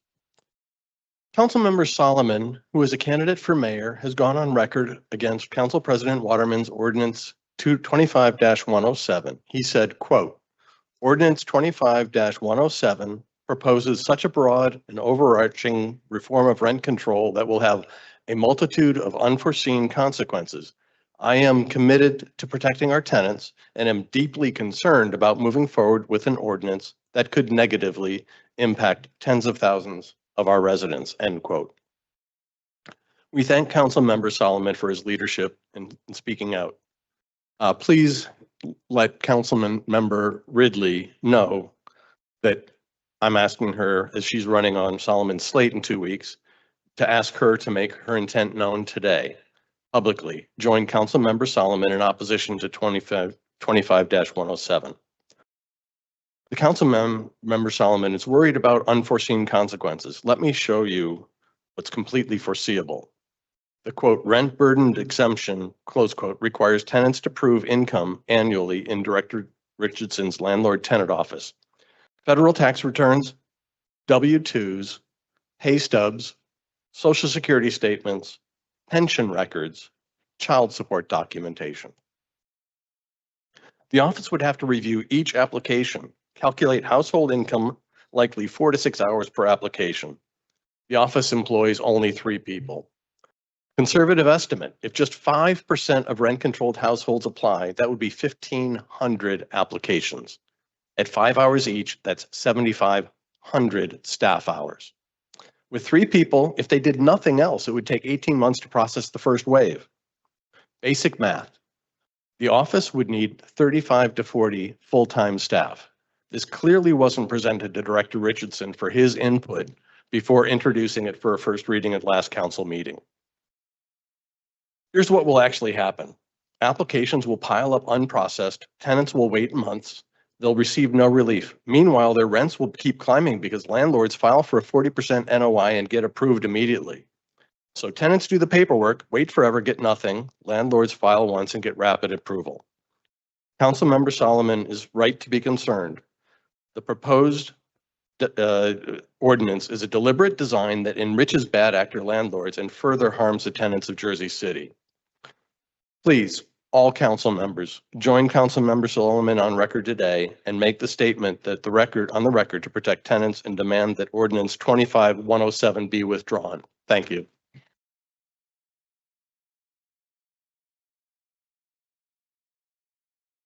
Tanya Sousa.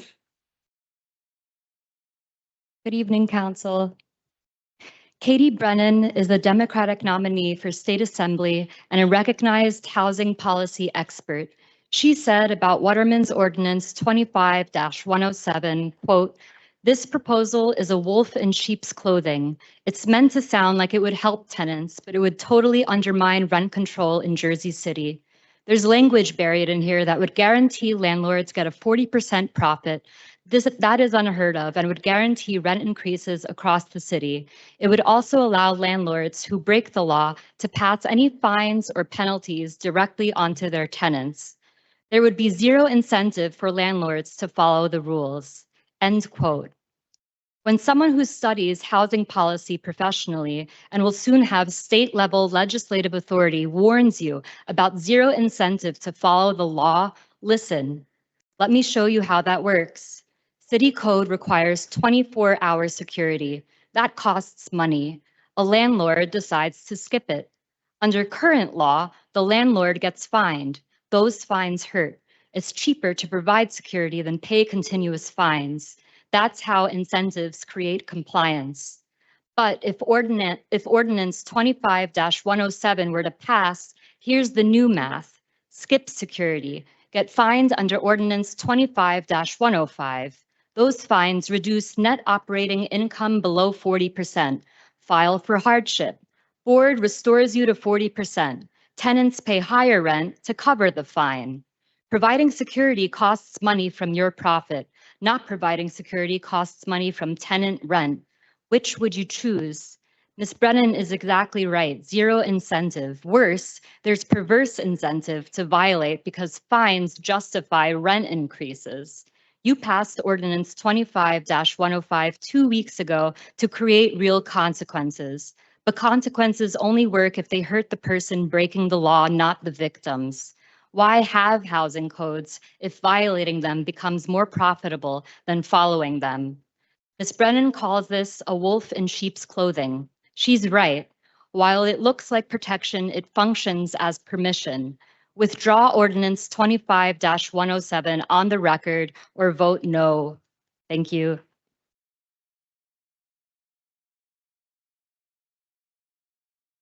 David Wilson.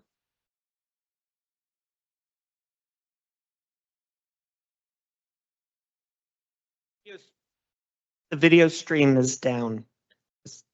I don't know if there's. All right, well, I don't, news to me. I'll try and contact IT. Meantime.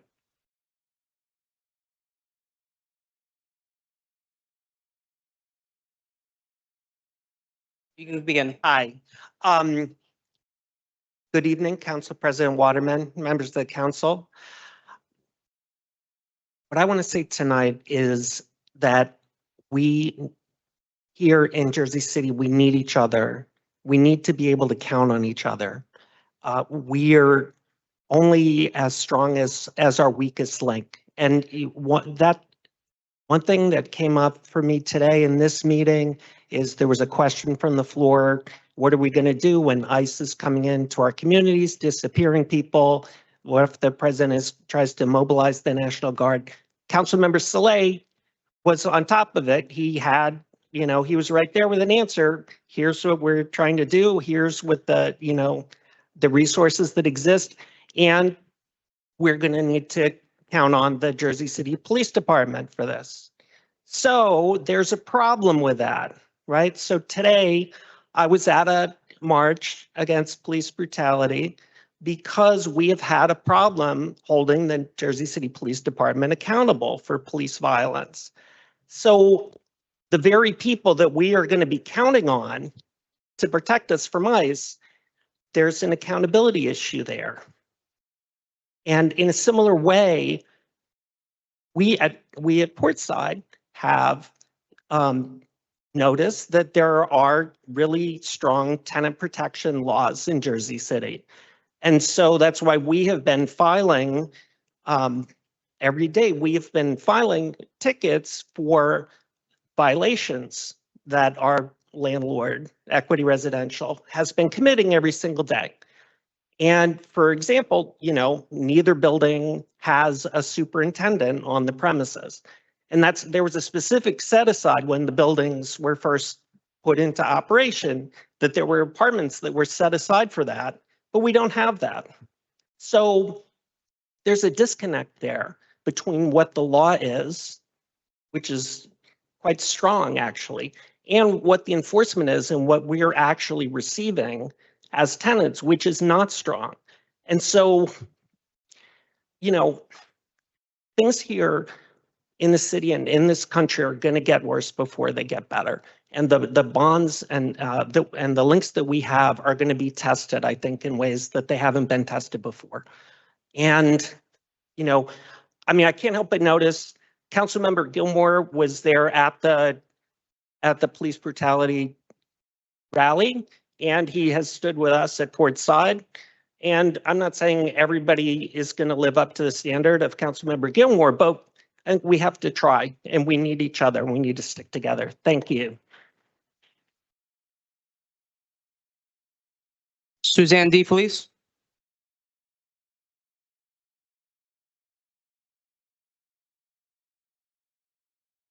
Evening, everybody. If you rent in this room or you have friends and family who rent, please listen to this. Good evening, everyone. Musab Ali, candidate for mayor, and said something that captures how tenants feel about Waterman's Ordinance 25-107. It's hard to imagine a more cynical move than making tenants pay their landlords fines. Jersey City deserves leadership that protects working families, not giveaways to slumlords dressed up as reform. I'll fight to enforce our rent control, not gut it, end quote. Cynical, that's the exact right word. For 3 years, tenants have stood here asking for enforcement of existing laws. We documented violations, we have filed petitions, we showed you buildings without required security, without superintendents, without basic maintenance. The response? A committee that has issued no subpoenas and has had no results in months. Investigations that never start.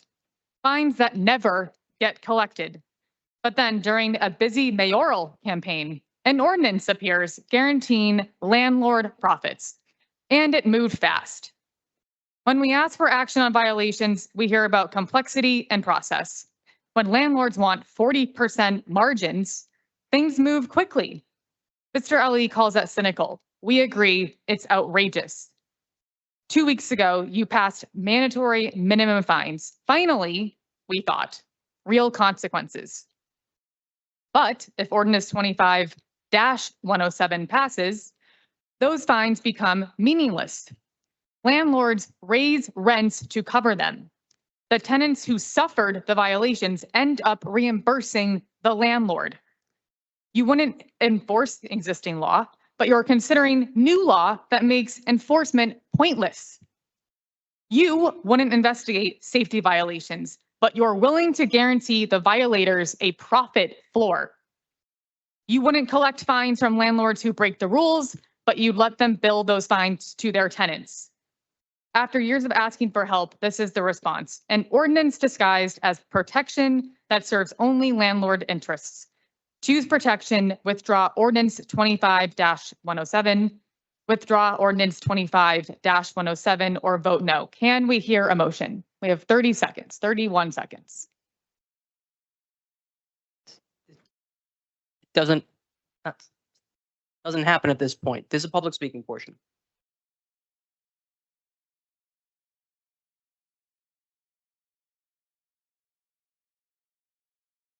Anyone here want to pay for their landlord's violations? Anyone? No? Good to know. Good to know. Thank you. Thank you.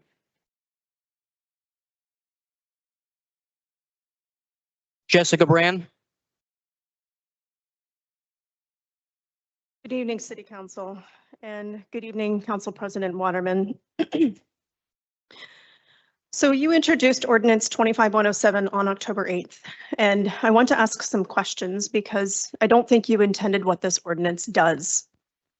First question, did you draft this yourself? If you did, we need a different conversation about why you chose to eliminate board discretion, create a 40% profit guarantee, and let landlords bill tenants for violation fines. But I don't think you did, which leads to the second question. Who gave this to you?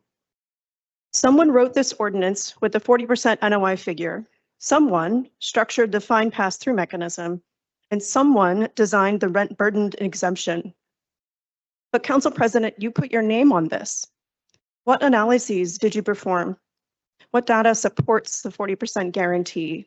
And what kind of economic impact did you calculate? Or did this come from outside?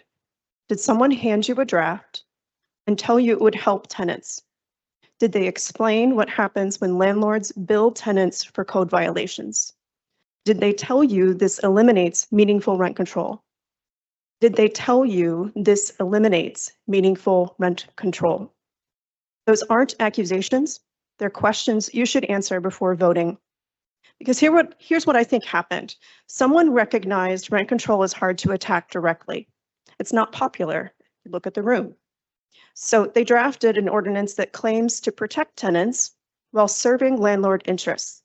There's some tantalizing details in this 107 that on the surface are appealing, but they did it while you weren't looking. They brought it during a mayoral campaign. They hoped it would pass before anyone noticed. You delayed the second reading and discussion of the ordinance, and that discussion was coincidentally missing from the October 6th caucus video. That suggests something's wrong. But delay without investigation just kicks the problem further down the road. Under the Faulkner Act, you have the power to investigate. You can compel testimony from whoever drafted this. You can require economic analyses. You can hold public hearings with tenant advocates. Council President, you have built a reputation for listening to residents, and this ordinance appeared from a lot of different perspectives to be without tenant input, and that should trouble you. So I'll ask you again, will you launch an investigation into how this was drafted, who provided it, and what analyses support it? Because if you vote without those answers, you're not governing, you're rubber stamping someone else's policy. Use your authority, get answers. Thank you. Thank you. Barbara Goldberg.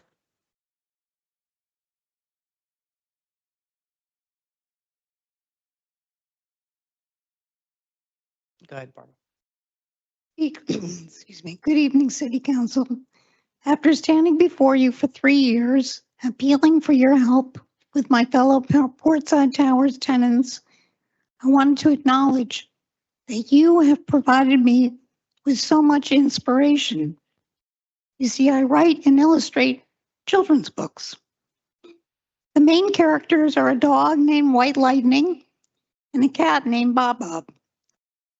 Their home is Jersey City, and the view from their apartment looks remarkably like the view from Portside Towers. And some of their adventures take them to places that look remarkably like this very City Hall. The books are written for children ages 3 to 10, but a university librarian who has read all of the books tells me there are quite a few adults who might learn a thing or two from them. The books tell the story of White Lightning the dog, who is not a rule follower. As a result, she often gets herself into entanglements that frequently devolve into angry outbursts or heartbreak. And who comes to her rescue? Bob Bob the cat, a rule follower. Bob Bob knows that the rule of law is essential to a just and stable society. Bob Bob the cat knows that laws are typically written to right a wrong. Bob Bob the cat knows that laws are not suggestions. Tonight I am acknowledging that for the past 3 years, this City Council has helped supply inspiration for these children's stories.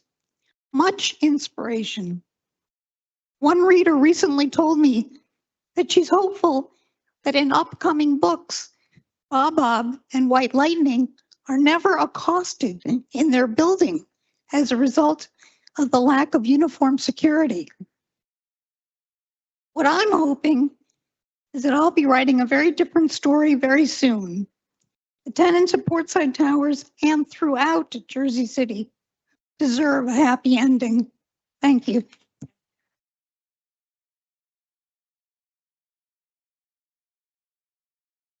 Sonia Kirshner. Good evening. Fall is here. Time to cuddle up, watch movies, listen to music. Today I want to talk about 3 of my favorites. First, Groundhog Day. This is how these meetings feel, week after week, month after month, year after year. Today marks our 65th appearance, over 1,000 speeches for you from us, and just as many moments of ignorance from you for us. Council President Waterman, on October 8, you said to one of your constituents who briefly interrupted that the council listens while people talk. Obviously not. You don't listen. Because if you had listened on October 8, when you passed the tax breaks for the Silverman project, at the Centre Pompidou hearing, to us over the past 3 years, and at multiple other hearings on over 100 pilot projects since 2014, all of you would have voted in favor of the people and not against them. You would have stopped the Kushner's Pompidou, you would have voted no on the Silverman ordinance, and you would have never introduced Ordinance 25-107. But you did not. You didn't listen, and you are not even respectful with your people. Which brings me to the next feature, respect. R-E-S-P-E-C-T. Yes, I feel I have to spell it out to you, like Aretha did, because clearly you have no understanding of what respect means. Let me tell you first what it doesn't mean. It doesn't mean that half of you leave the room when we speak and that the other half disappears behind their screens. It doesn't mean getting names wrong during your condolences when someone just lost a parent and this person has been called by their name for over 50 times. Respect also doesn't mean ignoring that we are not safe in our homes and that tenants all over Jersey City report being harassed by their landlords who do whatever they want because they know exactly that you will look the other way. And respect definitely does not mean guaranteeing landlords a 40% profit margin. As a business owner, I can tell you that no one has ever guaranteed me a profit margin, not a profit at all. I feel discriminated against by this proposal. This is the total opposite of respect. And isn't that ironic? This opposite, don't you think? Aren't these tax breaks, the guaranteed profits, the unenforced laws, the ignorance of your own rent leveling board so ironic? Aren't they the right that you've already paid when it turns out your people don't want to ride with you at all anymore? Isn't it ironic, don't you think? It's like a negative NOI on election day. It's the good advice that you just didn't take. It's 10,000 votes when all you will get is 5. Thank you. Thank you. Danilo Kirshner.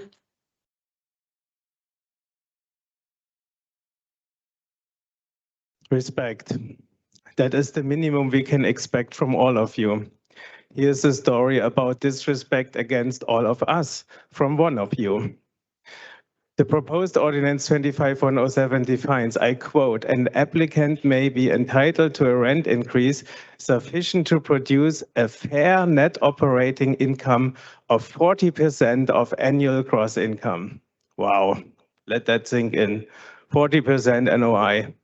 And I know there are a couple of rules that need to be fulfilled to get the increase, and equity at the moment, of course, doesn't fulfill any of them. But considering how 260 is enforced today, these rules are not worth the paper they are written on. My wife just said she has her own business. Will she get 40% on an NOI guarantee too? That would help us cover the rent increases we are going to get if this goes into law. Let's look at this from a financial perspective. EQR will make about 3.3 billion gross income in 25. NOI will be about 1 billion. That's 30%. 30%, not bad, actually way above average as we heard. But no, not enough. What you are suggesting, President Waterman, is to give them a little extra. They make 30% already, but Jersey City, they can make 40%. Isn't that something?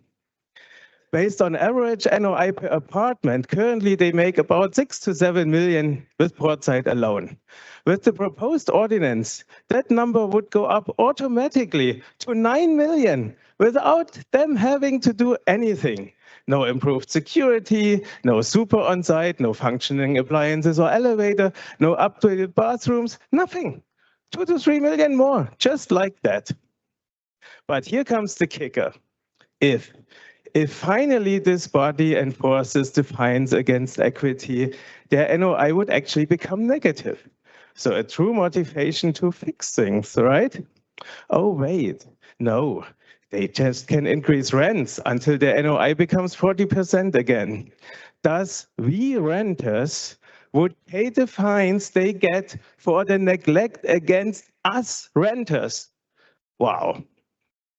I wonder what the motivation of a mayoral candidate is to try to introduce such ridiculous regulation right before the election and then skip the second reading. This is more than disrespect against 72% of our constituency. This is disregarding human needs to support endless corporate greed. No, you don't have to thank me. Thank you. Yes. Brandon Coughlin.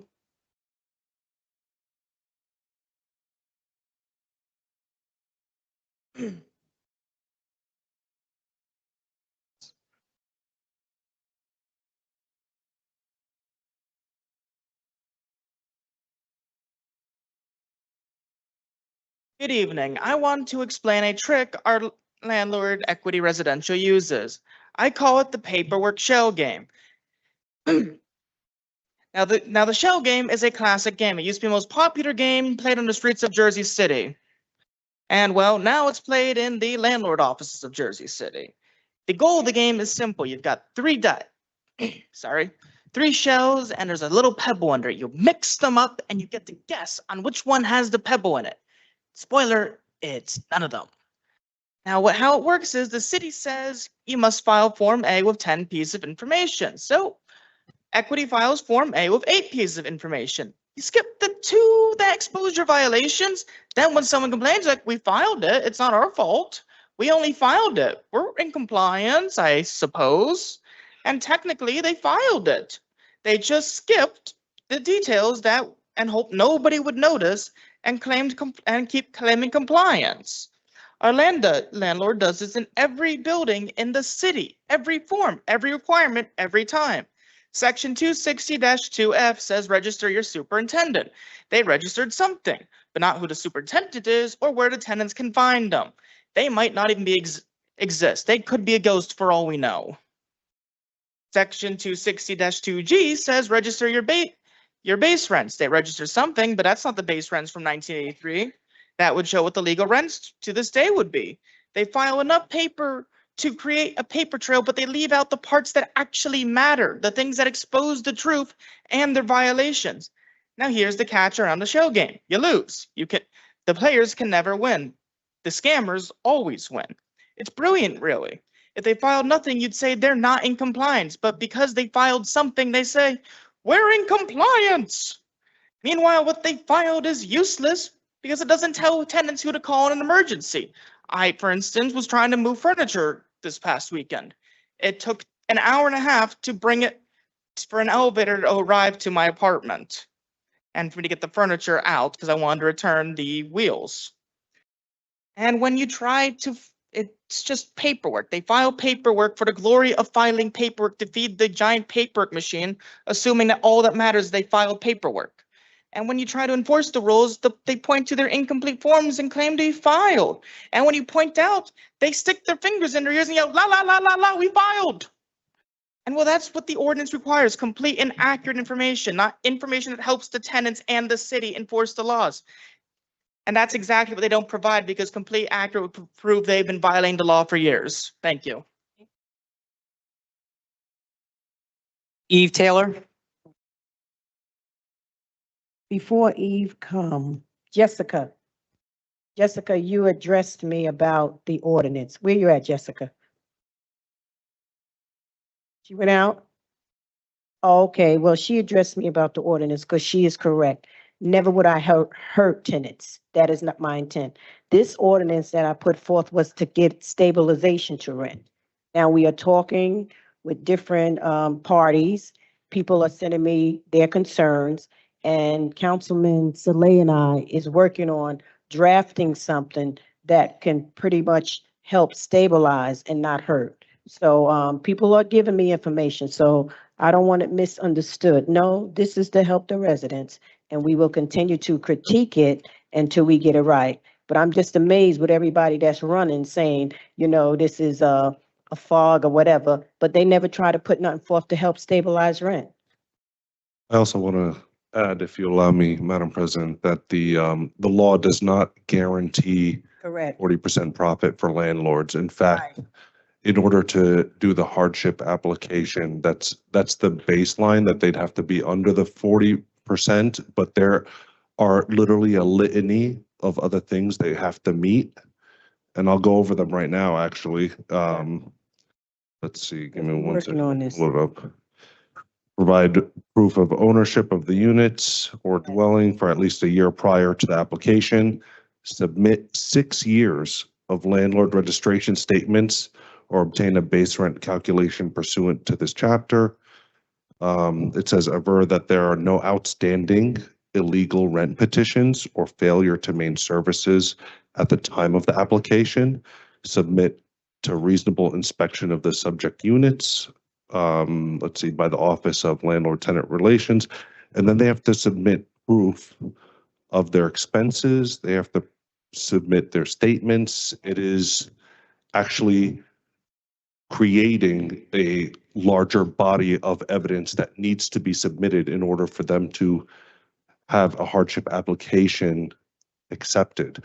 Now, I said on the dais when this was presented that I had concerns, legitimate concerns, because of the fact that we don't want to make promises that we can't keep. We don't want to pass laws that cannot be enforced.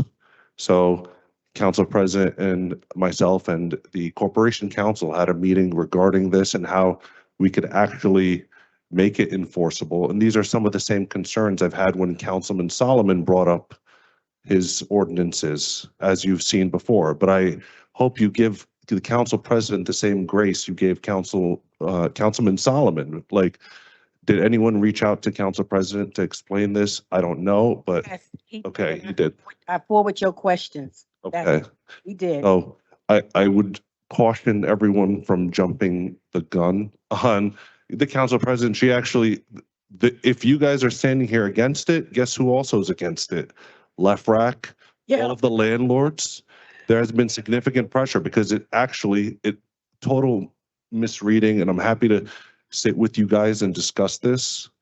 It actually is like incredibly expands rent control beyond what I think could be enforced. But it's a work in progress. But we are working on it. There's going to be a new draft with actual things that can be enforced. And yeah, just give Council President a little grace. That's all I ask for. She's trying to do the right thing, and the 40% guaranteed profit is not in there. It's not. I could sit down and read it with you afterwards if you'd like. I just wanted, Jessica, I appreciate your comment because it's right. That is not my hard intent. Thank you. And I appreciate it. Thank you. Thank you. Go ahead, Eve. Is Eve Taylor here? Okay, hold on one second. We're gonna change the camera angle. Are you ready? All right, and begin. I'm Eve Taylor, and I live at 327 2nd Street. I'm here tonight to publicly endorse Bill O'Day for Jersey City Mayor. This is about survival for me. Bill O'Day and Corey were the ones who showed up when my building had no heat and dangerous carbon monoxide. They came after hours on a weekend and they acted fast. Their intervention saved lives, and afterward they helped me get rental assistance when every other door was closed. Bill also has many times invited me to events which provide food when I cannot afford to eat out. That is what real leadership looks like. By contrast, my own councilman, James Solomon, empty chair, has not returned a single call in over a year, not one, even while I faced retaliation, vandalism, and repeated break-in attempts at home. And then Jim McGreevy, who personally invited me to a church meeting, then physically pushed me out the door when I arrived. Meanwhile, his campaign has flooded the city with glossy flyers that cost more than a week of groceries for people like me who rely on food stamps. He has Governor Murphy's direct number and could have helped stop this housing nightmare in hours. Instead, he spends on paper litter. He doesn't return my calls or follow up. My landlord is Mohammed Shahid, Data Realty at 240 Newark Avenue. For 6 years, his lawyer, Roberta Tarkin, and employee Hassan have attacked my housing. He sent men to my door attempting to break in 5 times this summer, installed cameras to stalk me, and filed false police reports. I had police come to my apartment door multiple times, hunting me based on false reports when I have told them 20 to 30 times I have no relationship to that man. Now, due to lack of law enforcement, Roberta Tarkin, who has no contact and 4 unprosecuted harassment summons, has filed to evict me again for no lawful reason. So I have eviction court tomorrow again. Last weekend, the landlord tried again to set the building on fire. This summer, I had to sleep in my car and flee to my parents' home to stay alive. So tonight, I'm asking the voters to look at what real public service means. Voters, ask yourself if you want a police force who stalks you. Do you want leaders who turn their back when you're fighting to stay alive, or do you want an action person who will answer your 911 call? Bill O'Day doesn't just talk about safety, he's the action man who does the job. If we want a city that protects its residents instead of abandoning them, then he deserves my vote and he deserves to be elected Jersey City's next mayor. Thank you. Nicole Peterkin. Shannon Ray.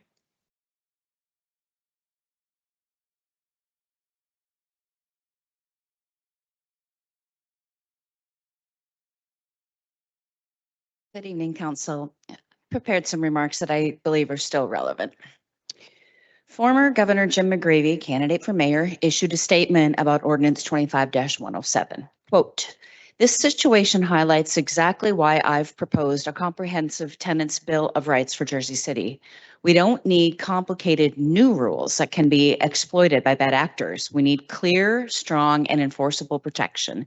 My plan includes a tenant advocacy unit to help renters fight back, lowers rent increased limits, and bans algorithmic price fixing. It's about putting tenants first, period. This ordinance with its dangerous provisions simply doesn't meet that test," end quote. Councilman Bogiano, you're running on Governor McGreevy's slate. You were the only council member who did not vote yes on the first reading. We thank you for that courage. We're asking you to go the rest of the way tonight and make your full opposition to Ordinance 25-107 clear on the record. Councilman Gilmore, you are a councilman in Ward F. We know you would never support this ordinance. We would like to go on record in opposition today. Council President, every major candidate for mayor has condemned this ordinance publicly. This puts you in an impossible position politically, but I too believe this isn't what you intended. Did you intend to guarantee landlords 40% margins while grocery stores operate at 1.6? Did you intend to let them bill tenants for code violation fines? Did you intend to create an unfunded mandate that Director Richardson simply cannot implement? If you didn't intend these things, then someone handed you an ordinance designed to do exactly that, and your name is on it. You delayed the second reading.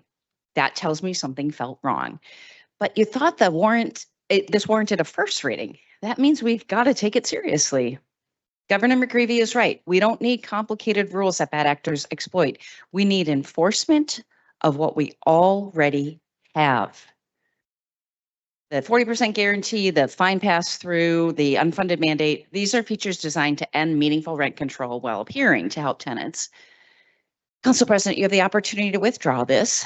Councilman Bogiano and Gilmore, you have the opportunity to go on record tonight. Withdraw 25-107 and don't let this define your campaign when every other candidate has already condemned it.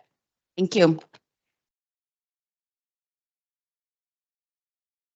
John Wilson. I just want to say that the intent is to introduce a new ordinance and withdraw this one, okay? And an ordinance that is enforceable, that was done in collaboration. You're shaking your head, but there's actually a committee that was working on this, okay, for a long time, and it started way, way long ago. It started before COVID, okay? So it's going to implement the things that we discussed, things that are feasible. We don't want to make things that aren't enforceable. And that was the concern I gave to Council President, but she's committed to bettering this ordinance, and a new one will be introduced and this one will be withdrawn. So you don't have to ask them, it's going to get done. All right. So just want to put that on the record. Thank you.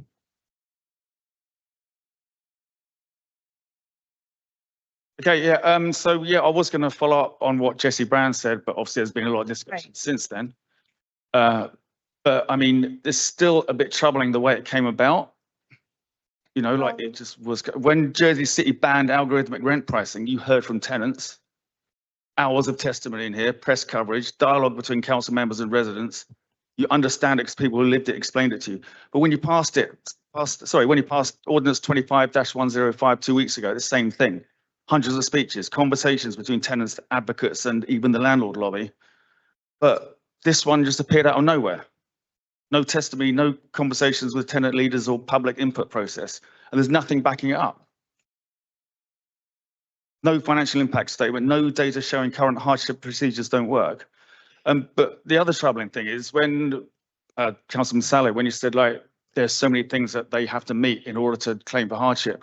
We've seen like rent control exemption. It's just granted to them, whatever, despite rent control. So why should we believe that they will have a hard time like applying for hardship? That's the real issue. And I don't understand why these things can't just get enforced, because well, it's the law. I mean, you say about making things which are enforceable. These are ordinances. Surely they're designed to be enforceable. So why is it that there are so many ordinances and for years they just haven't been enforced? And this is why we're here every meeting and with nothing. So, I mean, it's heartening to know that this thing is under review now and that it will be withdrawn. But it's just that if it hadn't been, you know, it hadn't been picked up on like it has been. As I say, it was just snuck in. There was no discussion. It was discussed, but. With whom? But Let there's y'all nothing in this finish saying chamber, what was you there? There wanna was no say. like, there were no tenants involved. There were no like housing advocates at all. It was just suddenly bang, there it is. It wasn't suddenly. Normally, what we normally do is there was a meeting. Not only that though, before COVID happened, there was a committee. We're just trying to really adjust a lot of things that the committee had. There are some council people who were on that committee, to be perfectly honest. They're not saying anything, but they were on that committee. So with me introducing this ordinance, it's a part of stabilization of rent. Now, we knew when we introduced it that people will have concerns. That's why we do an introduction. That's why we carry. You come here, you know, often enough to know that is part of our process, what we do. And we do hear from the public and we adjust it and we bring it back. So it's not like somebody was trying to slip something under the radar. You cannot slip it under the radar because it is public. So we know your concerns. Like I said, we will adjust. We hearing everything you said. And we got the information. We do. So it's not like nobody was trying to slip nothing. This is the process. It's the same way. It's the same process that's been going on ever since I took office. It's not nothing we hiding. You know that. We do this. I didn't You know know, that. so Otherwise. This is what it Thanks is. for explaining. We introduce, we table, we come back, we withdraw. We do that all the time.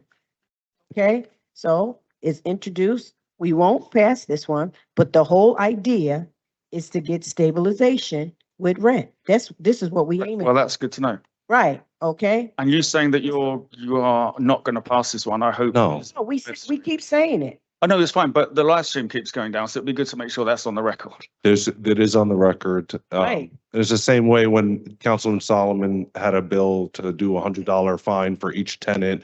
And I raised questions as to the enforceability because then you have to prove that the tenant lives there and they have to come to court. And then I said you should discuss it with the department director, the division director, and the municipal prosecutor. And guess what? You guys came and celebrated that. Right. Once it all came together. It's not going to be clean. Lawmaking is going to be messy. We're going to go back and forth, and that's part of the process. So, okay, well, and it was no malice on council president part. I think it's a complete misreading, but we're withdrawing it and we're going to do something that's enforceable. It's good to know. Okay, thanks for the explanations. Yeah. Cheers.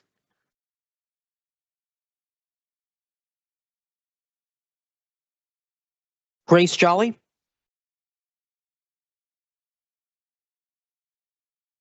Good evening, Council. When I last spoke, I expressed appreciation for the passage of the new minimum fines ordinance, a hopeful sign that our city was ready to take enforcement seriously.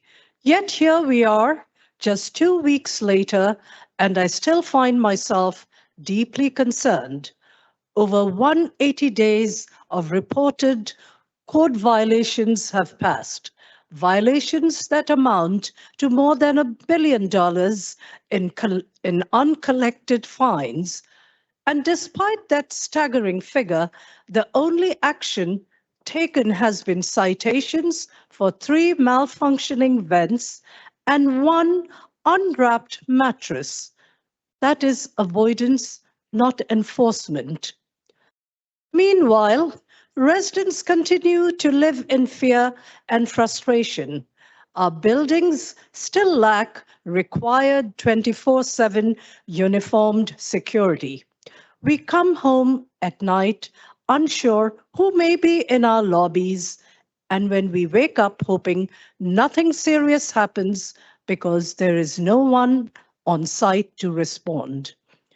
This is not how safety or trust should look in Jersey City. And let's not forget, this is an election year in our city, with the municipal elections set in less than 2 weeks. Many voters remain undecided. A reminder that transparency and trust in leadership are built not through words, but through consistent, visible action that protects voters. Council members, we expect action now. We expect laws that are passed to be upheld, fines that are written into the code to be collected, and we expect that you are fully on your constituents' side, because without enforcement, ordinances are only words, and words don't keep residents safe, nor do they keep Jersey City's community as diverse and lovely as it is. Thank you.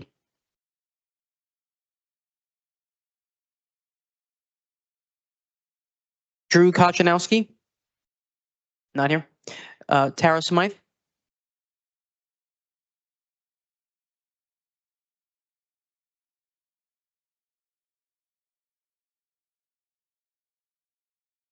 Good evening, Council. Regarding Waterman's Ordinance 25-107, Hudson County Commissioner Bill O'Day, candidate for mayor, recently said, quote, "I've stood with tenants in front of this council at meetings. Some residents have been there every single time, asking for one simple thing: enforce our housing laws and hold bad landlords accountable. And now the same council is considering an ordinance that would let those landlords pass their fines right back to the tenants who suffered from the violations.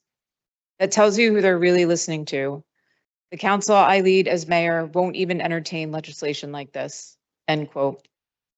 Councilman Rivera, you're running on Commissioner O'Day's slate. We are asking you to go on record today in opposition to Ordinance 25-107. Stand with the person you are linking your political future to. Commissioner O'Day has stood with tenants. He's been in this chamber and heard our testimony. He knows what we've been asking for: enforcement.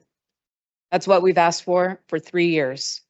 Instead, you're being asked to vote for an ordinance that makes enforcement pointless. Landlords violate codes, get fined, then raise rents to cover the costs. Fine becomes just another expense passed to tenants. Commissioner O'Day recognizes this and made clear that the council he leads won't entertain it because he understands that letting landlords pass fines to victims isn't accountability. Councilman Rivera, we're asking you to show the same clarity today. You choose to align yourself with Commissioner O'Day's campaign. Honor that choice by aligning with his position on this ordinance. Go on record, make your opposition clear, show voters you stand with the person whose slate you're running on. Because if Commissioner O'Day becomes mayor and the new council repeals this on day one, the question will be, where were you when it passed? Withdraw Ordinance 25-107 or vote no. I hope we hear from Councilman Rivera tonight.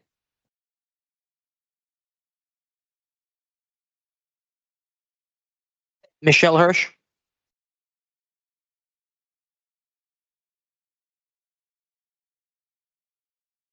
On August 20th, this council passed Resolution 25-564, which created the Renter Protection Special Investigation Committee. Tonight, I'll address the duty of those who serve on the committee, Councilpersons Saleh, DeGeese, and Gilmore. The resolution gives you a clear mandate: investigate the enforcement of rent control, housing standards, and property maintenance codes. It gives you subpoena power. It gives you the authority to compel testimony from department directors. That was August. This is October. October 8th, you voted on the first reading of Ordinance 25-107. No matter how any of you voted, the mere existence of 25-107 demands investigation by the Renter Protection Committee. With all due respect, I came here, it was either 1 or 2 years ago, I lost track, and I gave a speech about the committee that I know existed in 2019 about rent control. And so you're saying it's been revived. It's been officially revived, that committee? It was revived a long time ago, like over a year ago. There were weekly meetings that Councilman Gilmore's office was also involved in as well. And we had a draft, a working draft, May 8th. You could Oprah this, or I could email to you. Like, it's, you know, I can email to you right after this. There was a working draft that was done it was done May 8th, excuse me. And it was submitted to all the council people. And essentially, because of everything that's happening, we put it on pause, but Council President has been adamant in terms of addressing the issue of landlords and the private equity owners and the different LLC shell companies. And she thinks that, well, she knows that they're taking advantage of renters, and she wanted to put an ordinance that was so strong that would protect them, that would make it so essentially a high bar for a landlord to get a hardship application. And that was the intent of it.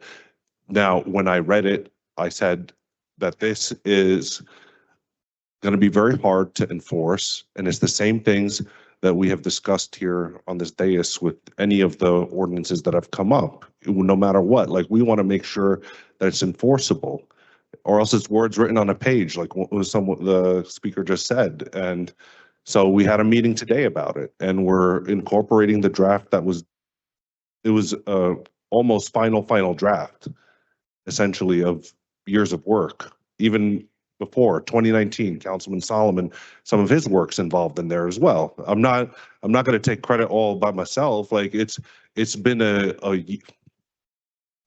like just years of reviewing this, and that was the intent. And the committee has met twice. We're not going to send out subpoenas to the department directors. They're going to come on their own volition. We're producing RFIs, like requests for information, production of documents. But for, I believe the Corporation Council is looking into subpoenas for outside individuals. So that's the latest on that. And I'm in completely, like, I'm on your side, and I want to enforce the law. And I've tried to be kind to Councilman Solomon, kind to Council President Waterman when it comes to the enforcement. And that's my biggest concern. I don't want you guys to get upset when it's not enforced. So that's what we, I appreciate that. Sorry, you Yeah. gonna say something, President Waterman? no, so that's the intent of it. Okay. This is our third time. And it's going to be withdrawn because there's the changes we're making are going to be significant enough, when we had a discussion about this, that they would warrant a first reading anyway. So the Council President was sick and tired of what's happened on the South Side. This was to force a discussion on it and to force the Correct. issue. And, you know, she was successful in that. And I hope, give her the grace that we gave Councilman Solomon. You know, that's all I asked for, because he hadn't even met with the Department of Directors, and then he did, and the ordinance was made better because of it, right? And we were here for that, and you guys celebrated that, and I celebrated too, because once we have these discussions in public, like, it makes everyone's lives better and easier, and sometimes there's miscommunication between departments. right? And sometimes there's miscommunication between council members and division directors, and, you know, one hand doesn't know what the left and right are doing. And that's what we're trying to bridge the gap here, okay? I understand, and I want to say thank you for giving us the context and more information. And in response to that, I want to say it's kind of a shame that there wasn't more forthcoming, transparent information from the council that this has been happening, as you claim. Where's the newspaper articles? Where's the op-eds? Where's anything that talks about what you guys are working on, supposedly to our benefit? I haven't heard anything. And so I still have some questions because the ordinance, the way it was written, it is not tenant friendly. There might be aspects of it, but there are a lot of things that totally demolish anything that's tenant friendly. And I'd like to know how they possibly even got drafted into an ordinance. 12 pages, tried to get pushed through, makes no sense to me. So I'm still going to make a request that the Special Investigative Committee launch a formal inquiry into how that ordinance came to be drafted and introduced. Who wrote it? Who requested it? What landlord lobby had input into language that would guarantee profits while shifting violation costs onto tenant victims? The committee has subpoena power under Resolution 25-564. Use it. Find out who pushed for the poison pill, and then let us know. Be transparent with us. We would really appreciate that. Thank you, Michelle. Thank you. Will do. Thank you. Thank you. We will do it, okay? Philip Carrington.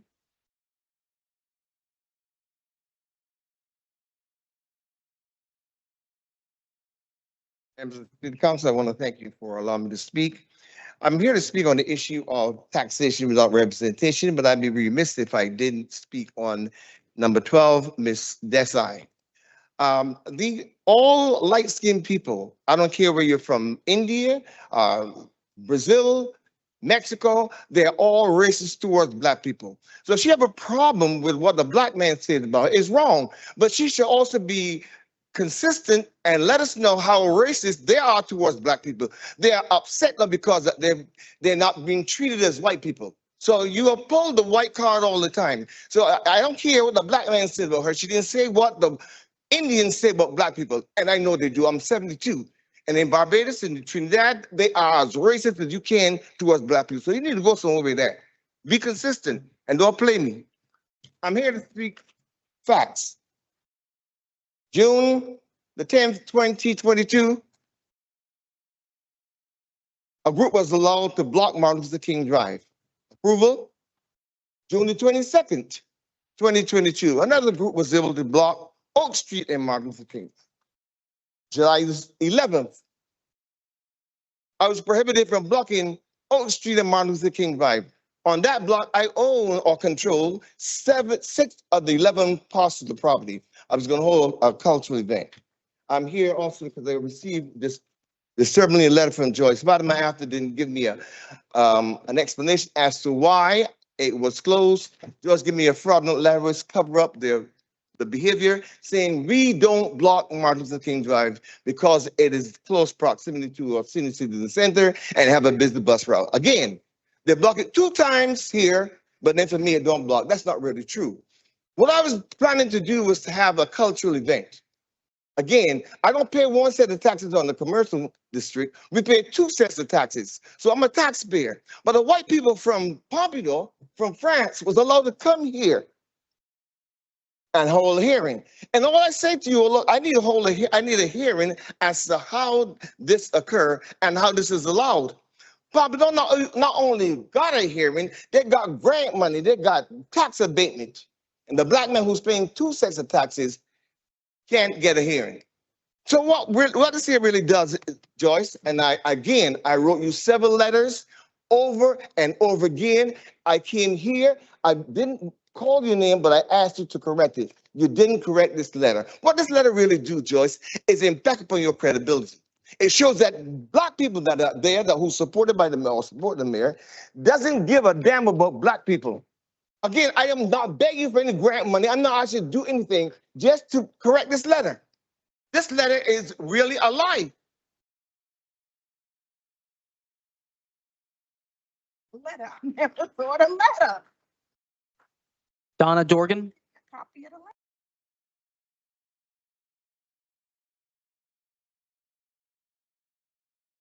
Good evening, Council. My name's Donna Dorgan, and I live on Fifth Street between Jersey and Coles, and I'm here to speak to you. Can you speak a little into the microphone? Sure. I live on Fifth Street between Jersey and Coles, and I'm here to speak to you about the embankment project and my opposition to the two ordinances that are on the table for this evening. We all know that the issues with the embankment have been going on for many, many years. And Mr. Phillip has been the mayor for 12 years, and prior to that, he was our wardie councilman for 8 years.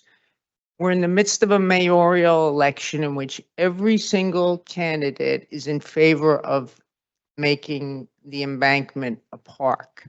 And now here we are on the eve of the election, and an ordinance is proposed to settle this long-term litigation. And don't get me wrong, I have nothing against my neighbors and colleagues who've been fighting for the embankment for many years and are tired of this litigation and want to put an end to it.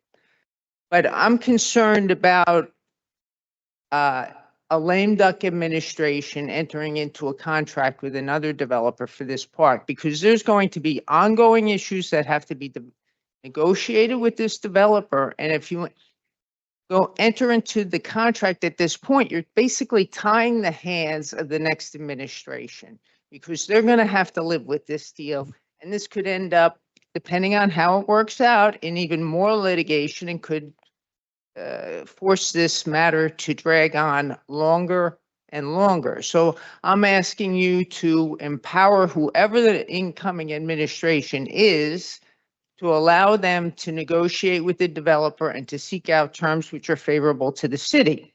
Also, I was looking at the attachment to the ordinance, and I think some of the math is wrong. I mean, I have my tax bill with me for my property, and I mean, it compares the benefits of the tax abatement versus the payment of taxes. I mean, I pay county tax, county open space tax, district school tax, arts and culture tax, local school tax, municipal open space tax, which I don't know what that goes for when you're giving out abatements, municipal library, and municipal tax. And I think all those taxes should be figured in when you're giving out abatements to developers. And we don't even know who this developer is going to be. The Hymans supposedly are getting out of the deal. We don't know who they're going to assign this contract to. I mean, is it going to be more of the Kushners coming in? Are we going to give another tax abatement to the Kushner family? I mean, is that really what you want to do? And then I'm concerned about all the toilets, man. I have a sump pump in my house. My sump pump tells me we've got development problems. When I bought my house 27 years ago, my sump pump Thank you. Ma'am, that's, Rarely went off. It Thank goes you. off ma'am, your 3 all minutes is up. Thank the you. time. Thank you. Thank you. Thank you. Sabrina Harold. Not here. June Jones.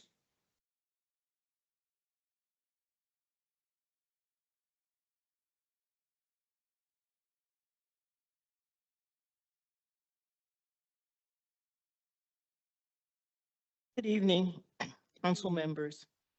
I come before you. My name is June Jones. I am the executive director and founder of the Morris Canal Community Development Corporation, which is located in Lafayette Section, which is the oldest African-American community in the state of New Jersey.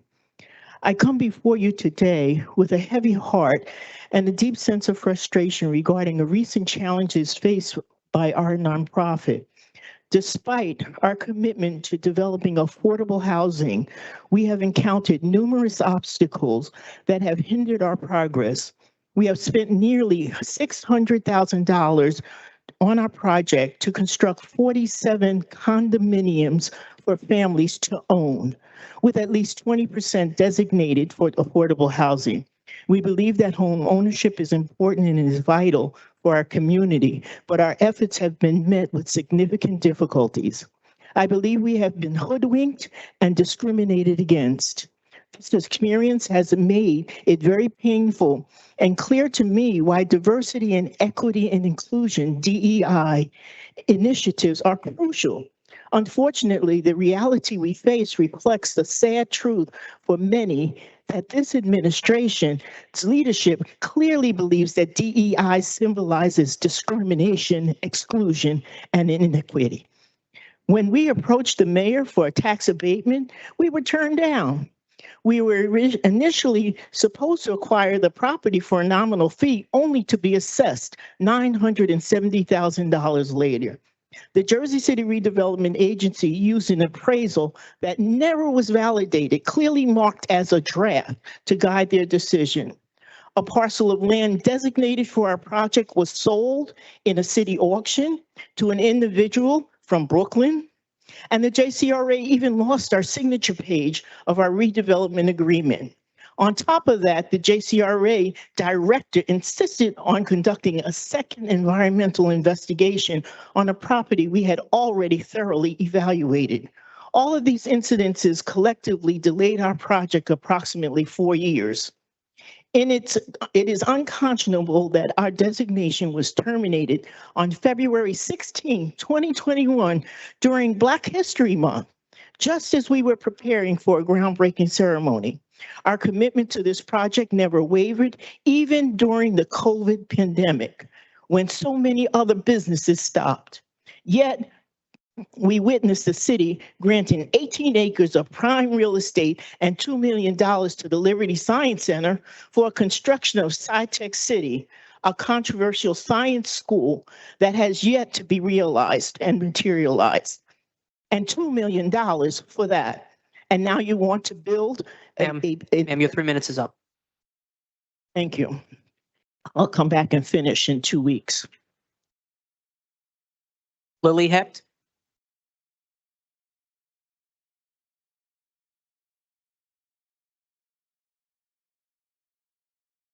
Good evening. I'm Lily Hecht, and I'm speaking as a member of the Jersey City Tenants Union. I'd like to actually do some compare and contrast based on what we just heard, because we oppose regressive and unnecessary tax abatements for invasive housing development companies and corporate landlords, as opposed to, locals who are supporting communities of color. And in the same vein, we'd like to uplift the effort by LIUNA Local 33, Soul Jersey City, and multiple other Jersey City organizations to strongly oppose unethical gentrification, as well as exploitation of workers in Namdar's building of unaffordable high-rises in Journal Square that displace families instead of housing them. The people of Jersey City have been organizing. We've been finding and learning from each other, and block by block, building by building, we are all waking up to the fact that Jersey City's MO, as far as we hear in the news and as far as we see from our government, is to reverse Robin Hood. Its MO is to take from the poorest and redistribute to the wealthiest. Jersey City is notorious for cozying up to corporate landlords that systematically displace tenants, especially the city's most marginalized tenants. Our city gives perks to the richest as they expand their prohibitively overpriced empires, separating neighbors and destroying communities while exploiting and denying pay to their workers. And the kicker is, they can and would build here even without government welfare relief in the form of tax abatements. These companies don't need our charity. We're a pretty desirable place to build. And how does the city get the money to prop these corporate landlords up? By overtaxing the city's poorest homeowners and disproportionately sucking intergenerational wealth and vitality from communities of color, the same communities our city already underserves. I encourage everyone here to visit the website of the University of Chicago Property Tax Project and pull up the interactive map showing which neighborhoods in Jersey City pay the most disproportionate property taxes. And let's see if you think corporate landlords need or deserve tax abatements when the people of Jersey City are struggling to be safely and sustainably housed. To be clear, the way to do sustainable, citywide affordable housing is to make housing affordable, universally affordable, not perpetually jacking up rents across the city using the corporate fig leaf of, minimal affordable units, if that. Especially not studio units. Jersey City's corporate landlords, and I'd like to emphasize this, are among the city's greatest threats.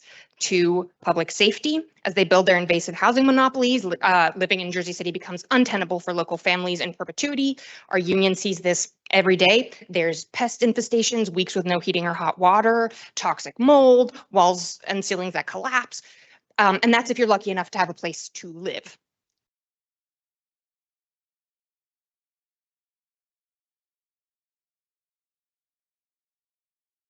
Arjumand Juwaria. Left. Candace Lawrence. No. Marty Zervis. Oh, okay. All right.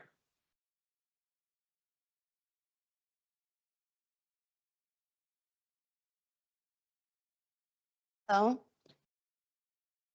Good afternoon, board. My name is Candace Lawrence. I'm here today to not discuss budgets or future plans, but to speak about something a little more urgent. It's the immediate safety of our children and the dangerous conditions of our parks. So I live in Jersey City on Virginia Avenue, lifelong resident. Virginia Avenue Park is suffering. I have a 2.5-year-old grandson who I've recorded him since October 6th. He's gone to the park every day and he's like, this is broken. This is broken. He's 2.5. You know, so I get it. Maybe I should wait and sign up again to speak, but for future electives. But what do we do? You know what I mean? I'm hearing now that there have been some things in place, but this isn't even on the agenda today from what I see. Hopefully, you know, for Ward F, I mean, I'm sure that there's only 4 parks. So I'm concerned as just a resident, what's going on? There's 4 parks. I take him to Exchange Place. I take him from A to E, but he can't play in his own ward. I get it. You guys don't respond back, but I'll be here week in and week out. I did read and I have been conversing with a few people. Youth rec services have kind of said that, you know, there may be some things already in place. So I shouldn't worry. They didn't tell you anything? I'm sorry? Excuse me, they didn't tell you if there was something in place? They said it may be, because recreation should.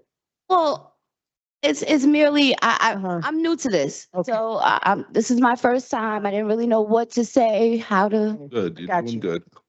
Doing good. Councilman Gilmore, this your ward? Issue is that people, we want things done right away. So they are in a process of rectifying and fixing the park, but the issue is that the wait, right? And, you know, people are frustrated because they want their kids to be able to have access to a public park and they're not afforded that. So that's the issue. Ms. Lawrence have reached out several times, in fact. Since July 14th, since July. And I do want to let you speak, but I have a few seconds left. I just want to say, it's October and I get some people have requested where they've been here 50 times. I don't want to be that person. My grandson will grow soon. It's not just about him either. You know, I go to sit at the park to be peaceful and let him play. And I'm like, there's a huge hole in the park. Who comes to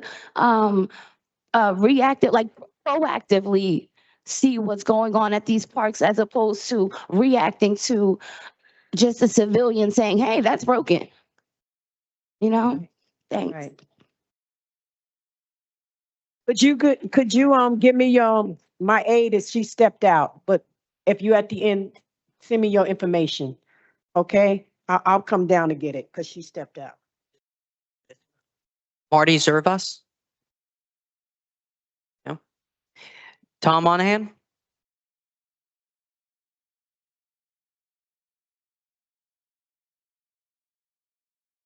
No.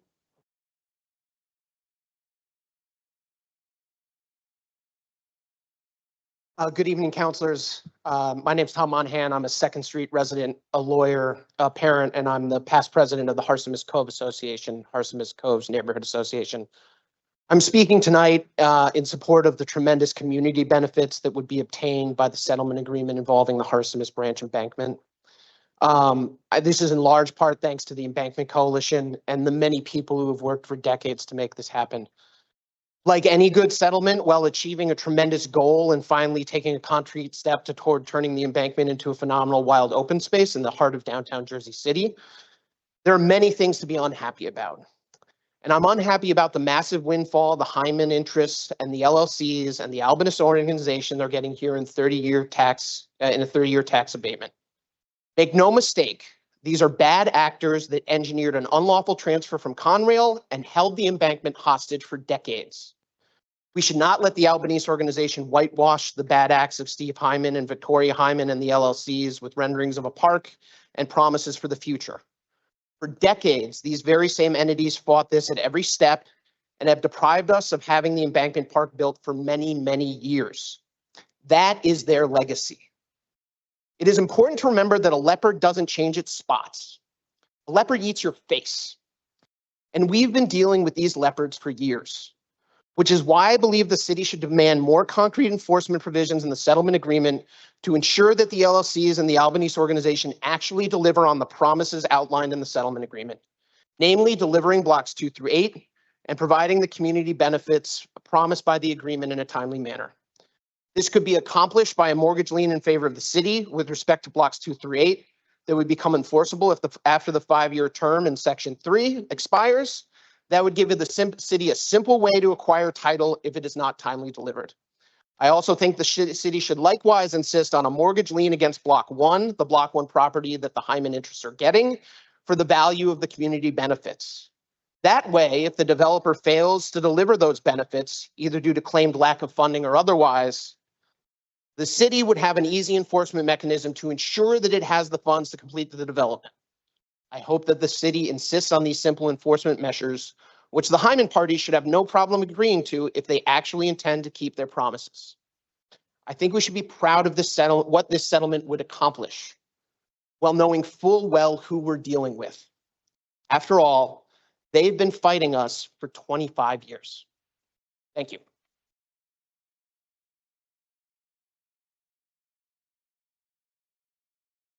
Ariel Lefkowitz.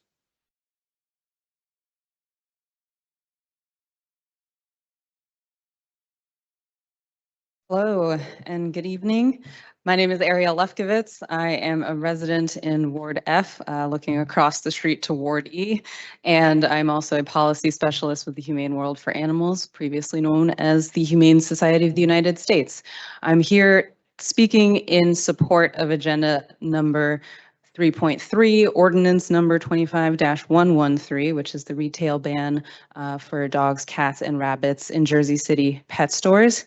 I want to first extend my gratitude to Councilman Rivera and Councilman DeGise, as well as your staff. It's been great to work alongside you on this ordinance. And just briefly, this is a very straightforward and intentionally narrow, proactive ordinance to prevent a problem from ever entering Jersey City, which is blocking the puppy mill to pet shop pipeline. So through public records, we know that most pet shop puppies are coming from puppy mills, from commercial breeders with inhumane facilities. They focus on quantity over quality and put profits far above the well-being of the animals. This also creates a consumer protection issue for folks buying puppies from pet stores because those puppies are often sick because of the conditions that they're coming from.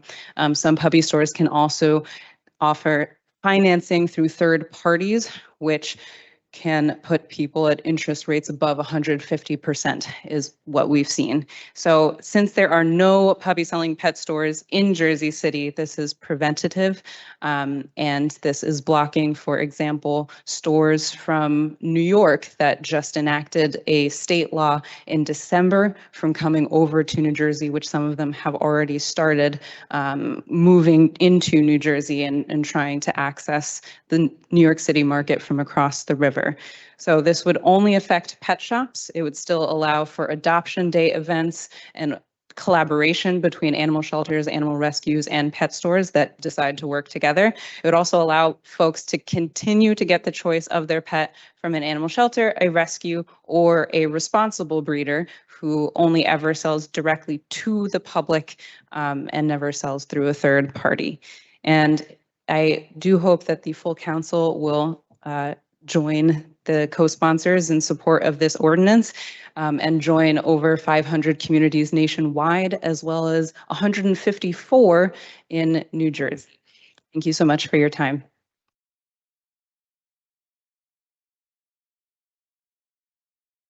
Mira Prinzari. Not here. Patience Stewart. No. Maureen Crowley.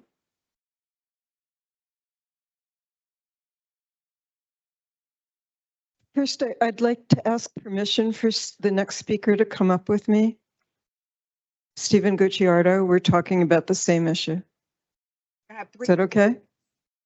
It's a piece. Maureen, y'all want to switch spaces or how you want to do it? You have 3 minutes apiece. Yeah, we actually signed up at the same time and Stephen submitted first, but somehow my computer was faster.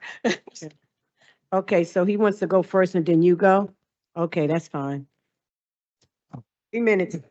Good evening, City Council. Thank you very much. I'll be very brief. The Embankment Preservation Coalition supports the passage of the ordinances 37, 38, and 41 related to the resolution of 20 years of litigation and the transfer of blocks 2 through 8 of the embankment parcels to the city. The approval of the settlement, the pilot, and the IZO amendment ordinances by City Council on November 12th will be a significant milestone and a giant win for the citizens of Jersey City. The completion of the embankment project on Block 1 and the preservation of 5 acres of open space in the center of historic downtown, together with an impressive list of additional public benefits, will be nothing short of transformational. We are grateful to be part of this process. We have done everything we can do within our control to make this a good settlement. The coalition is always available to the council to discuss any questions or concerns. We encourage you to vote yes on these ordinances and to be a part of moving this incredible opportunity forward. I hope we are all celebrating together on November 12th. Thank you very much.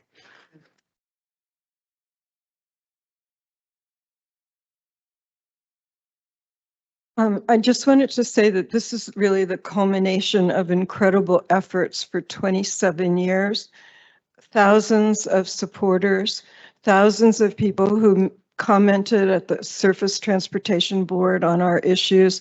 I think that was the most comments they've ever had on one of their abandonment cases. Hundreds of people who showed up for endless land use board meetings, historic preservation. I think we had the second longest series of zoning board hearings in the history of the city. We've had incredible community support.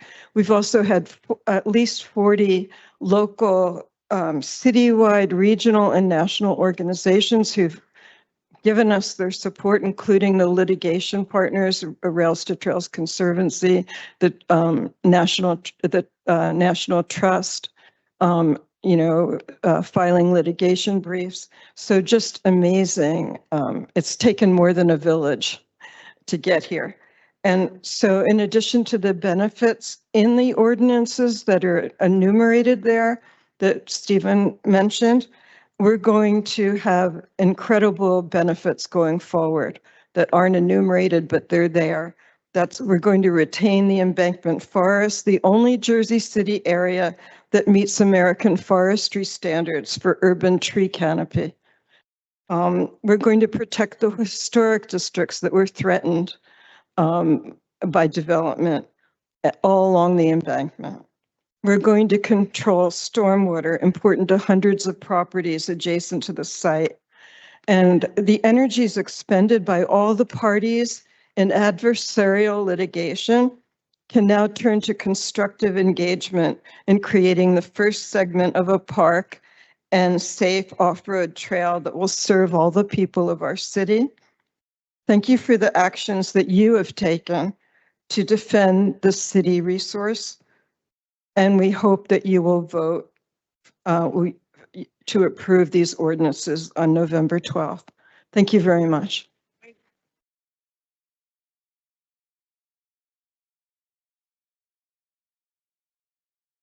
Keith Booz? No. Sam Pessin?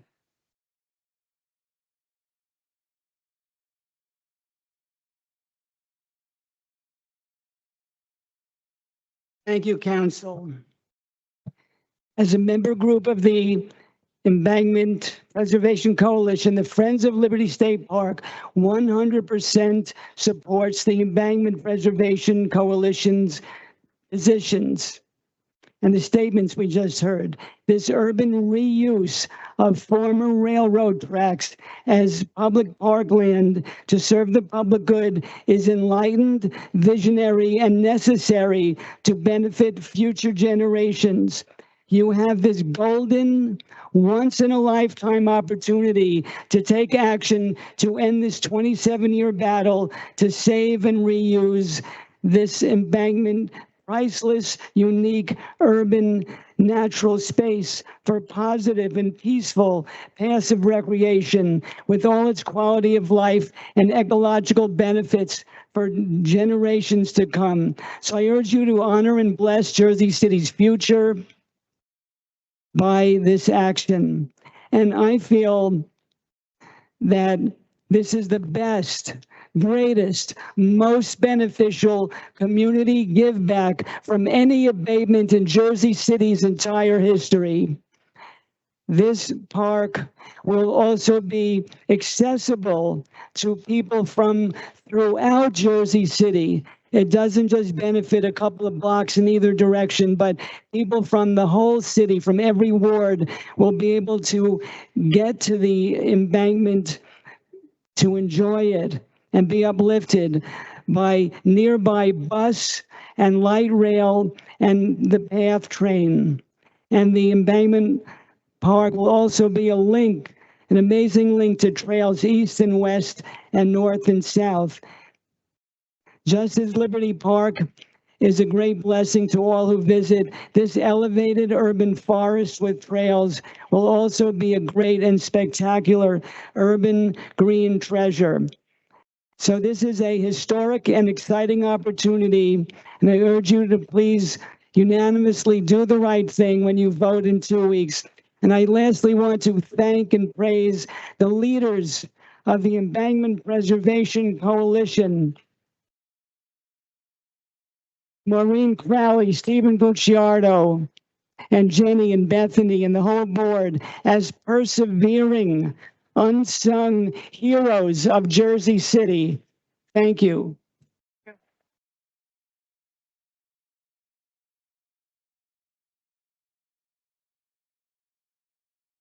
Ben Silva?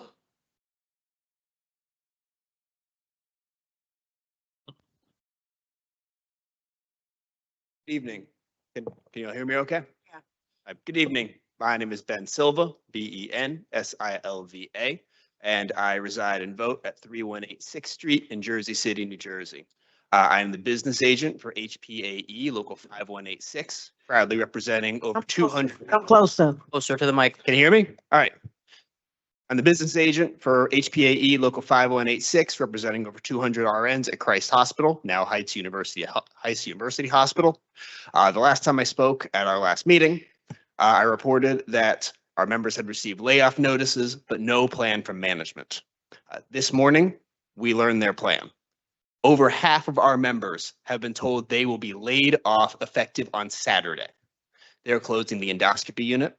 They're closing cardiac cath lab.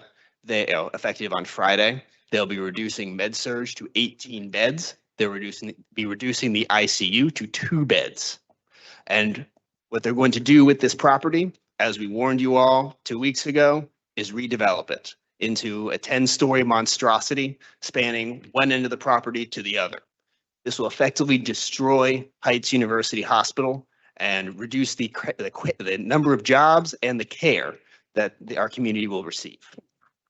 We are once again asking this council to guarantee that that land from top to bottom, the entire property, be zoned for only an acute care hospital so that we can fight these layoffs, we can continue to serve our community, and we can make sure that this property is not caught up in shady real estate schemes, which is what got us here in the first place.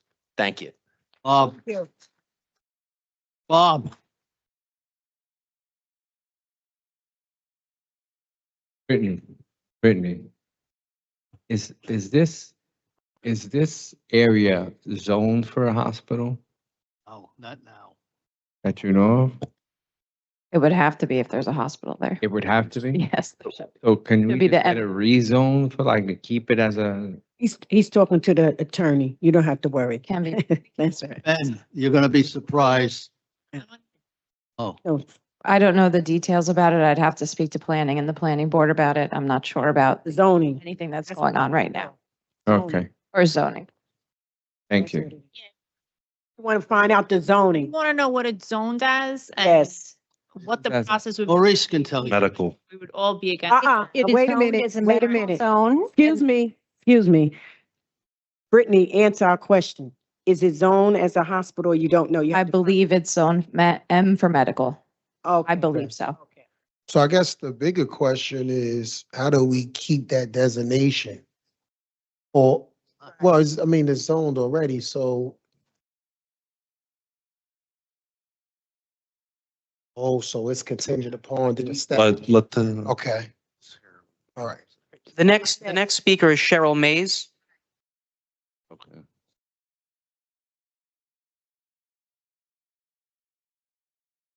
Good evening, all. I'm here today to speak about issues concerning how the Jersey City Public Schools treats its employees, especially African-American women. Now, I understand that you all don't have jurisdiction, but when you run for seats, you always tout quality of life and affordable housing. So it should concern you if there's an employee in the city that has been found guilty of unfair practices. I'm sure you all heard about the 7-0 verdict in favor of a Black woman who sued the district. But it astounds me that not one elected official has commented on the verdict, good, bad, or indifferent.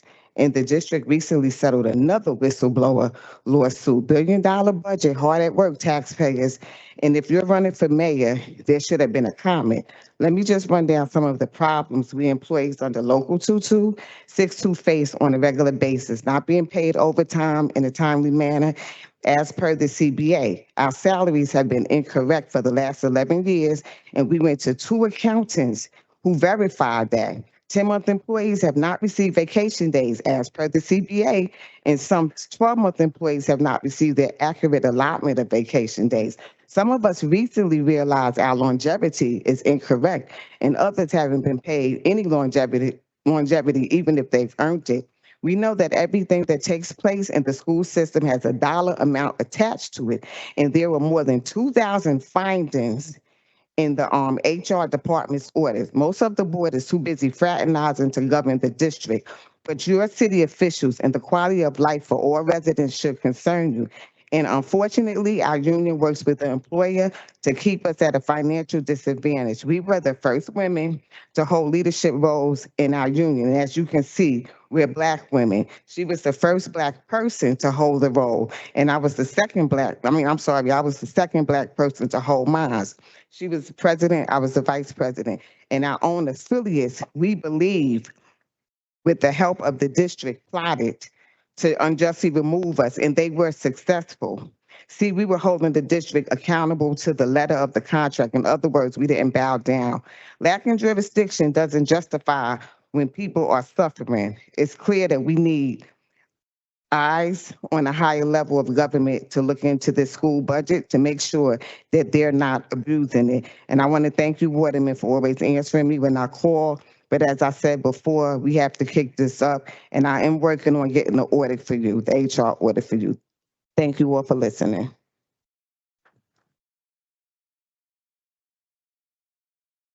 Anna Outlaw. Donna Restorucci.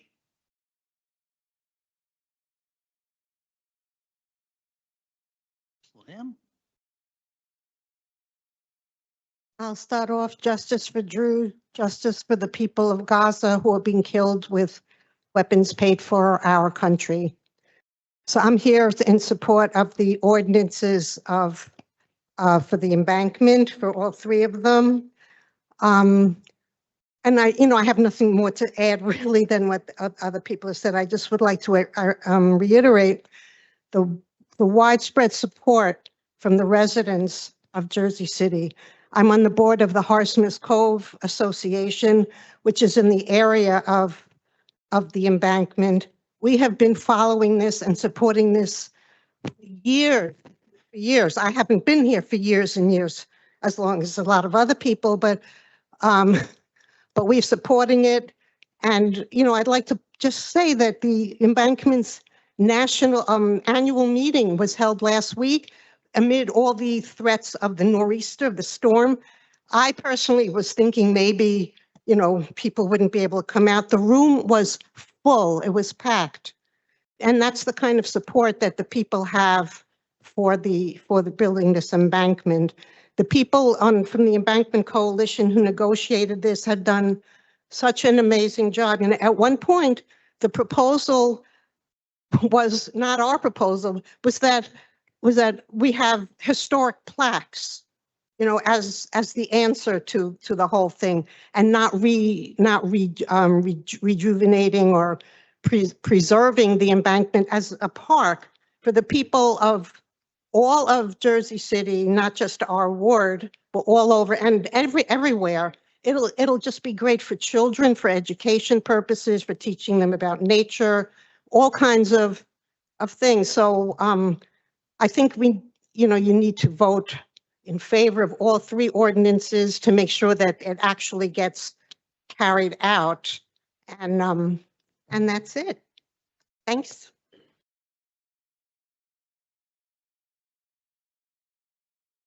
Christopher Lamb. Good evening. It's getting late, so I'll be brief. My name is Chris Lamb, Vice President of the Journal Square Community Association. I'm joined by one of my board trustees, Margaret Doman. The JSQCA is a proud lifetime member of the Embankment Coalition. We recognize the value of the embankment as a park, a trail, an environmental asset, and a resiliency asset to the city. And its connectivity to what will be a future network of trails, including the Essex Hudson Greenway and the Bergen Arches, which traverse Journal Square. The JSQCA board stands in strong support of the ordinances that would bring a resolution to the embankment litigation and advance a shared vision for a greener and more connected Jersey City. For decades, residents have imagined the embankment as a space that links neighborhoods, preserves history, and brings nature back into the heart of the city. This settlement represents a meaningful step toward that goal. We celebrate the hard work of all the parties involved, of the coalition, the community who have tirelessly pushed and pushed for decades. We urge all of you to support these ordinances and to help make this vision a reality for current and future generations of Jersey City residents. Thank you.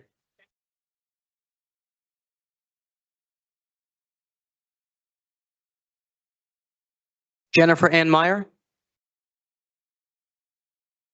Hi, I'm Jenny Meyer. I'm one of the embankment creatures. And I'm just really want to say thank you to everyone on the council, to probably 6 councils before you, and some of you have crisscrossed those. Obviously to the mayor, and I think we've had 5 other mayors work on this. So this has been such a team effort. And we really want to especially thank Anicia Cialone and Brittany Murphy and John McKinney, who labored day and night on the settlement issues. And all of the city planners contributed so much to the historic preservation reviews at the Surface Transportation Board, in writing redevelopment plans, conducting public outreach. And we'd like to compliment the city infrastructure staff for their work to the Bergen Arches study and their support for the trail planning in Jersey City. So It's an amazing accomplishment. And again, we thank it's a coalition. It's, all of these different groups over time, and we're just thrilled, and it's not over. So we'll have to continue working together to make sure that it's what it's supposed to be. But thank you.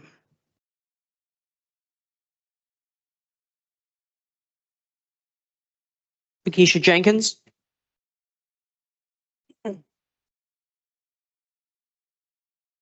Good evening, council members.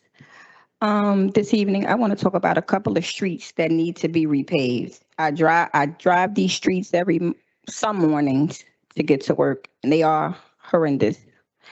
And the streets are Summit and Montgomery to Sip Avenue, especially the area by the little courthouse. That's Academy Street. Rough, very rough. West Side down to Duncan, from Duncan to Sip Avenue, another rough street, but I know they're doing construction right now in that area. And Bergen from Montgomery to Forest Avenue. I traveled these streets and they're a little rough when I gotta go. Make you feel like your engine about to drop out the bottom of your car. I also would like to thank all you residents who came out to speak about issues that concern you all. And I also want to thank Councilman Gilmore. There's been several situations. I work for the Jersey City Public Schools District, and there has been several situations. I'll move back. Okay. There have been several situations to which I did reach out to him. Now, I don't even live in his ward, but I thank you for using your platform and your voice to stand up for me. I appreciate it from the bottom of my heart. And as to some of those situations, some of them are being corrected as I speak to you right now. So I appreciate you. I give you a round of applause for your continuous dedication to the people of Jersey City. And also, well, that is all. And you all have a lovely evening.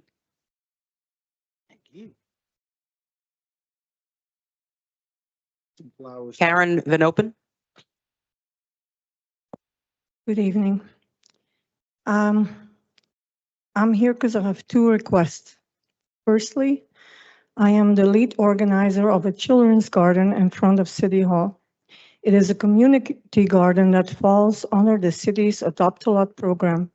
We are currently in a bit of a gray zone because instead of a yearly lease, the way the other gardens have, and we had since 2011, we are currently on a month-to-month lease. This because of big park plans that the mayor and the planning department had and were supposedly to start in fall 2024. Given that these plans have not happened and seemingly won't happen, we request to go back on a yearly lease in 2026 when we hopefully will celebrate our 50th year of gardening. Secondly, and as much as I love our garden, I want to dedicate a little bit more time on this topic. Please change the e-bike delivery ordinance 24037. More specifically, the way it punishes the e-bike delivery riders by sending them in front of a judge for not wearing a reflective vest or having proof of completion of a safety course that may or may not be given to them by the apps that they contract for. As was recently pointed out in a Jersey City Times article, violations of the ordinance are punishable by fines $50 to $2,000 and potentially imprisonment for up to 90 days. Under Section D of Municipal Code, Chapters 175 to 242, it says that the certification has to be shown upon demand of an authorized employee of the Jersey City Police Department or other person authorized by law. This is awfully vague, and I was here in spring 2024 when you all voted for this. I pointed out that the delivery workers are mostly immigrants from Africa. My concerns were specifically in light of a possible Trump presently were dismissed, but here we are. We have Trump. Not only do we have Trump, we have a city prosecutor who stands behind the candidate for, sorry, my time is running and it makes me nervous. In short, ICE is picking up people in New York. That's a tunnel ride away from Jersey City. Do something about this. The time is now. Also, justice for Drew and Tishon.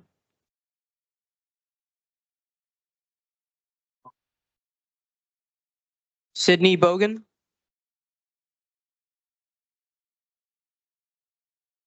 Good evening. My name is Sydney Bogan, and I am the campaign manager for the Safe Water, Safe Lives campaign that's in partnership with Women Who Never Give Up and Clean Water Action. I'm here supporting Resolution 25-654, the Declaration of Environmental Rights for Incarcerated People. Through our campaign and research, we have heard countless accounts from people who have served decades behind bars and others served a few years.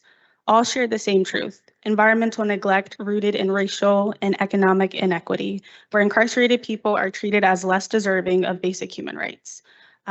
Simone Braithwaite had passed out to the council earlier some testimonies and photos from inside the facilities.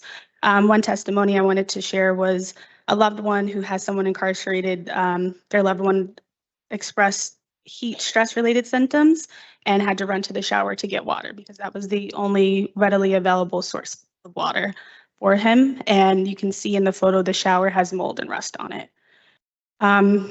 We cannot continue to build towards a state whose focus is rehabilitation while allowing prison conditions that dehumanize, harm, and contradict that very idea of healing and justice. People, no matter where they are, have the right to live and work in safe conditions, to report environmental hazards without fear of retaliation, and to return back to their communities healthy. Currently in New Jersey, there are no safeguards in place to ensure that incarcerated people are protected from environmental hazards. By passing Resolution 25-654, Jersey City can lead the way in affirming that environmental justice has no walls and that human rights do not end at incarceration. Thank you.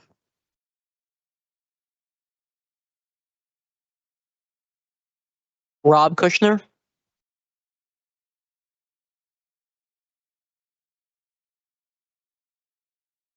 Hi, my name's Rob Kushner. I'm speaking on behalf of the resolutions in favor of the embankment preservation. And I just want to say a couple things about that. There's been, there's a comparison a little bit here, and an important comparison between the embankment experience and the High Line. I don't know how many of you have been to the High Line. If you haven't been there, too loud. I highly recommend that you go and see it. And when the High Line was preserved, people thought it was going to be cool, but they had no idea how cool it was going to be, how amazing the experience was going to be. And it keeps getting better and better and better every year. And it's also become an economic engine to that neighborhood in New York City. That same kind of dynamic is bound to happen with the preservation of the embankment. People in all over Jersey City will want to walk and have that experience up there. And it's also unique. It's not the same as the High Line. It's more natural. It's an actual urban forest that is already existing there. And the only other thing that I wanted to mention is that the coalition members who've been working at this for like over 20 years to make this happen, they are amazing people and they've become my friends and I trust them. Okay, I just want to let you know, I really trust them and I hope that you'll be in favor of this resolution. So thank you very much.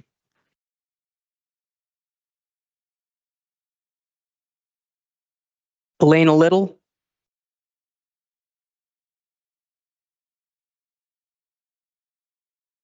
Hi, good evening, City Council. My name is Elena Little, and I'm a resident of downtown Jersey City.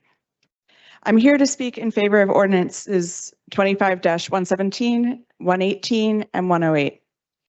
I'm a proud member of the Embankment Preservation Coalition, and I wholeheartedly support the vision of a natural, elevated public park natural being the key word, for passive recreation, for connection to the Bergen Arches, and as part of the East Coast Greenway. The Embankment Preservation Coalition has been fighting for this vision for nearly 30 years. I applaud the founders, the leaders, and all who have given their time and energy towards this vision.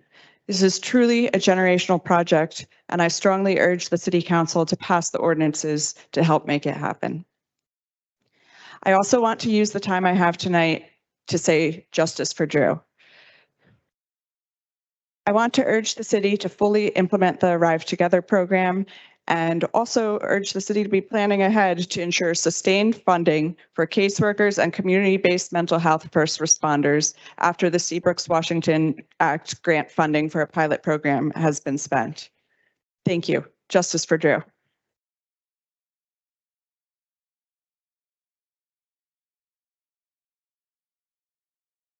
Katie Linus.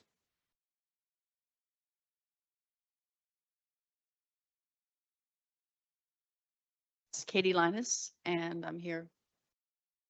Embankment Coalition Group. I want to just have a few things. I sort of agree with all the things they've said. To the mic. There you go. Keep looking at you and not them. And I agree with the speaker who spoke about it being amazing. Just speak closer to the mic, ma'am. Amazing park. It's an elevated park, which is a really amazing urban phenomena. And you need go no further than the High Line to see its potential, as was spoken of before. I mean, anyone who's been atop the High Line can help but appreciate the unique perspective of the city it gives, how it creates a sanctuary amid the hustle and bustle of the urban environment. Other cities beyond New York, Paris, Rotterdam, Atlanta, Toronto, Helsinki, Chicago, Singapore, Philadelphia, and Mexico City all have planning elevated parks. And they expand the city. They bring the cities together, the poor, the rich. And some projects like the Mexico City one are being built from scratch. And we don't need to build it from scratch. We already have this embankment that's there. And the embankment not only is a foundation for a park, it also provides the structure and also the history. It carries the history because it's been sitting there untouched for so long. It's our story. It's Jersey City's story. The history of our story is told through the railroads, the natural history of our city told through the plants that have flourished on the embankment, the things that survive. It would be our park, everybody's park, a place safe for bicyclists and pedestrians, and a sanctuary that spans the city.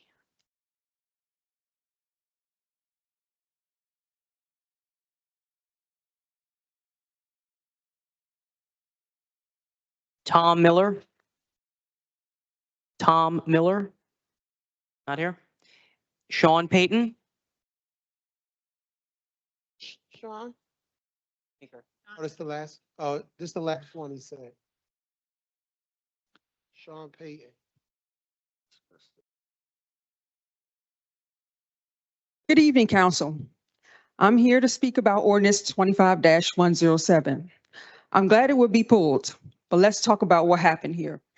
We heard tonight about a huge effort spent figuring out how to get a 40% NOI into rent control. Important people weren't consulted. When they read what was proposed, they came out strongly against it. People with real expertise. Councilman Sala likes this ordinance clearly. Let's see who doesn't. Former Governor Jim McGreevey, a lawyer, thinks this is really bad for tenants. Bill O'Day, decades in Hudson County politics, totally against this. Musab Ali, Harvard Law School, strongly opposed. Katie Brennan, Democratic nominee for Assembly, housing expert. Nobody asked her before this was introduced. She read it, called it a wolf in sheep's clothing. The Portside Towers tenants, Michelle and Kevin, were just nominated as 2025 Advocates of the Year, not for supporting 40% NOI guarantees for landlords. Councilman Solomon against it, but there's someone else, someone who's been fighting for tenant rights longer than anyone I just named combined, Matt Shapiro.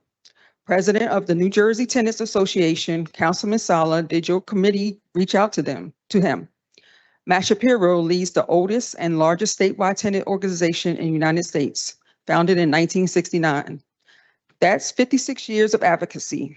His organization has won passage of 18 major landlord-tenant laws. Those laws are why New Jersey tenants have the strongest legal protections in the country. Senator Cory Booker consults him. Governors work with him. PBS interviews him. The Portside Associations are NJTO affiliates. We sent him this ordinance. Here's his written statement. The New Jersey Tenants Organization agrees with the positions taken herein by our affiliates, Portside Towers East Tenants Association and Portside Towers West Tenants Association. NOI hardship formulas are inherently unfair. Inherently unfair. From the man who has spent 56 years making tenant law in this state. This poison pill will not be pushed through. Every mayoral candidate, every housing expert, and the dean of the New Jersey Tenant Advocacy are totally against what this does to rent control. Nobody wants this. Drop it. Thank you.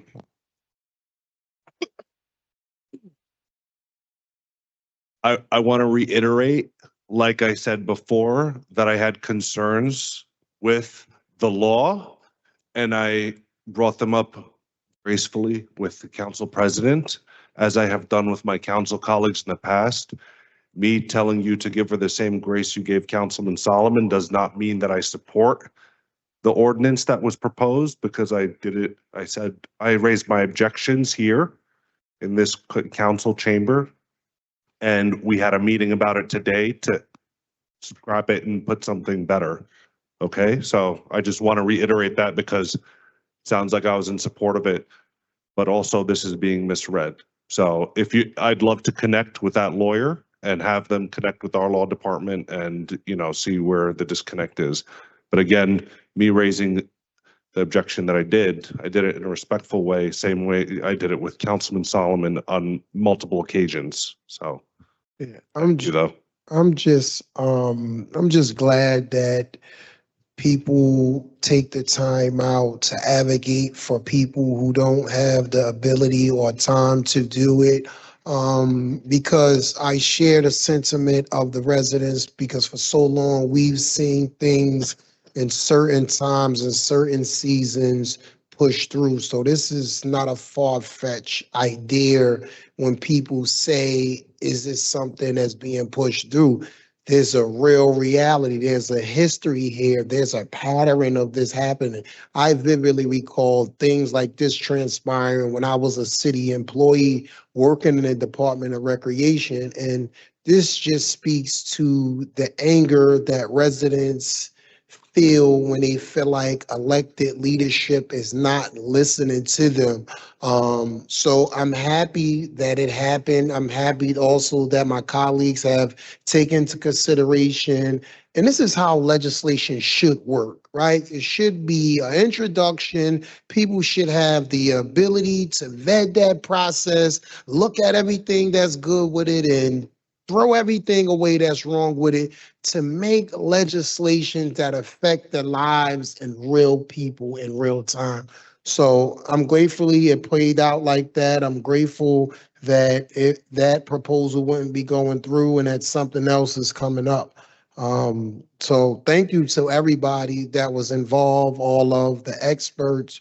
And for the record, you're not going to be able to consult the experts all the time on everything, but I understand the sentiment. Thank you. I also want to thank the people that did speak, because I know it's not out of malice. Your immune system as a community should be operating in this manner it's silly season. We want to make sure nothing crazy happens. But I also say give the council president a little grace and the benefit of the doubt. I'm not running for reelection, and I want to do what's in the best interest of everyone, and I believe she does as well. And I believe, just as I believe Councilman Gilmore does. So, thank you. Very well, that concludes our list of public speakers. The next agenda item is the list of petitions and communications. That would be items 6.1 through 6.27. Council members, are there any questions or comments on the petitions and communications? Hearing none, our next agenda item is the list of officer communications, items 7.1 through 7.2. Council members, are there any questions or comments on the officer communications? Okay, hearing none, we'll move on to the next agenda item, the report of directors. Items 8.1 through 8.2. Council members, are there any questions or comments on the reports of directors? Hearing none. Normally at this time, we would approve the claims, but we actually need to approve the resolutions first. So I'm going to ask that we slightly invert the order of business to approve the resolutions first. That said, I believe agenda item 10.9 is being withdrawn. Is that correct, Mr. Horton? Yes, the administration is going to withdraw item 10.9, resolution 25-660 as discussed at caucus. Okay, thank you, sir. That said, I'll be taking a vote on agenda items 10.1 through 10.8. Council members, how do you vote? Councilperson Ridley? Aye. Councilperson Hewlings? Aye. Councilperson Bogiano? Councilperson Saleh? I can't hear you. So my bad. That was the first time that happened. I want to vote aye for all, and I want to thank Councilman Gilmore's office as well as Sydney and Simone for bringing this issue to the fore. The environmental injustice that happens in our prisons is unacceptable, and oftentimes, we see the systems of oppression that occur that are tested overseas. They're revisited and perfected on minority populations here in America, and we can't stand for it. We still have for-profit prisons, and we need to make sure that the people that are incarcerated have dignity and human rights just like everyone else. Thank you. I vote aye for all. Councilman Solomon has already voted. Councilman Gilmore? Yes, first, I want to apologize to you guys. We should have deferred to 10.3. I don't know where we got lost at, so I do apologize. But thank you for your work in this area as you advocate for some of our most disadvantaged communities. And it's a sad sight to see how individuals advantage of because of mistakes that they've made in society. So many times we see big corporation profit off the backs of individuals who've made mistakes in society. And then subsequently, these same organizations won't hire these other individuals, these same individuals when they come home after they've been rehabilitated. So thank you for all the work that you do advertising the issues that community is dealing with. I probably vote aye on all. Councilperson DeGise? Aye. Councilperson Rivera? Aye.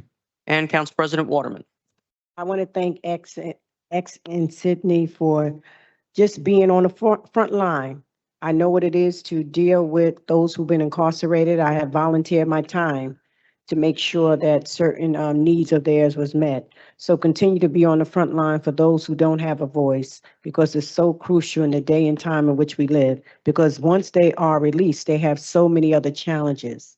And we need to continue to fight. So when they come out, that they really are rehabilitated and they are have more programs accessible to them so they can move on with their life and it won't be a revolving door. So thank you for making us aware of the treatment that they're receiving while they're incarcerated. And I proudly vote aye. Okay, thank you.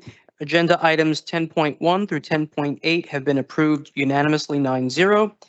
10.9 was withdrawn. The balance of the resolutions, agenda items 10.10 through 10.16. Remember 10.17 we already voted on. How do you vote, Councilperson Ridley? Aye. Councilperson Hewlings? Yes. Councilperson Bogiano? Councilperson Saleh? Aye for all. Councilperson Solomon? I already voted, sorry. Councilman Gilmore? Aye. Councilperson DeGise? Councilperson Rivera? Aye. Council President Waterman. The vote tally for 10.10 through 10.16, 9-0. Now we can go back to the claims and addendums.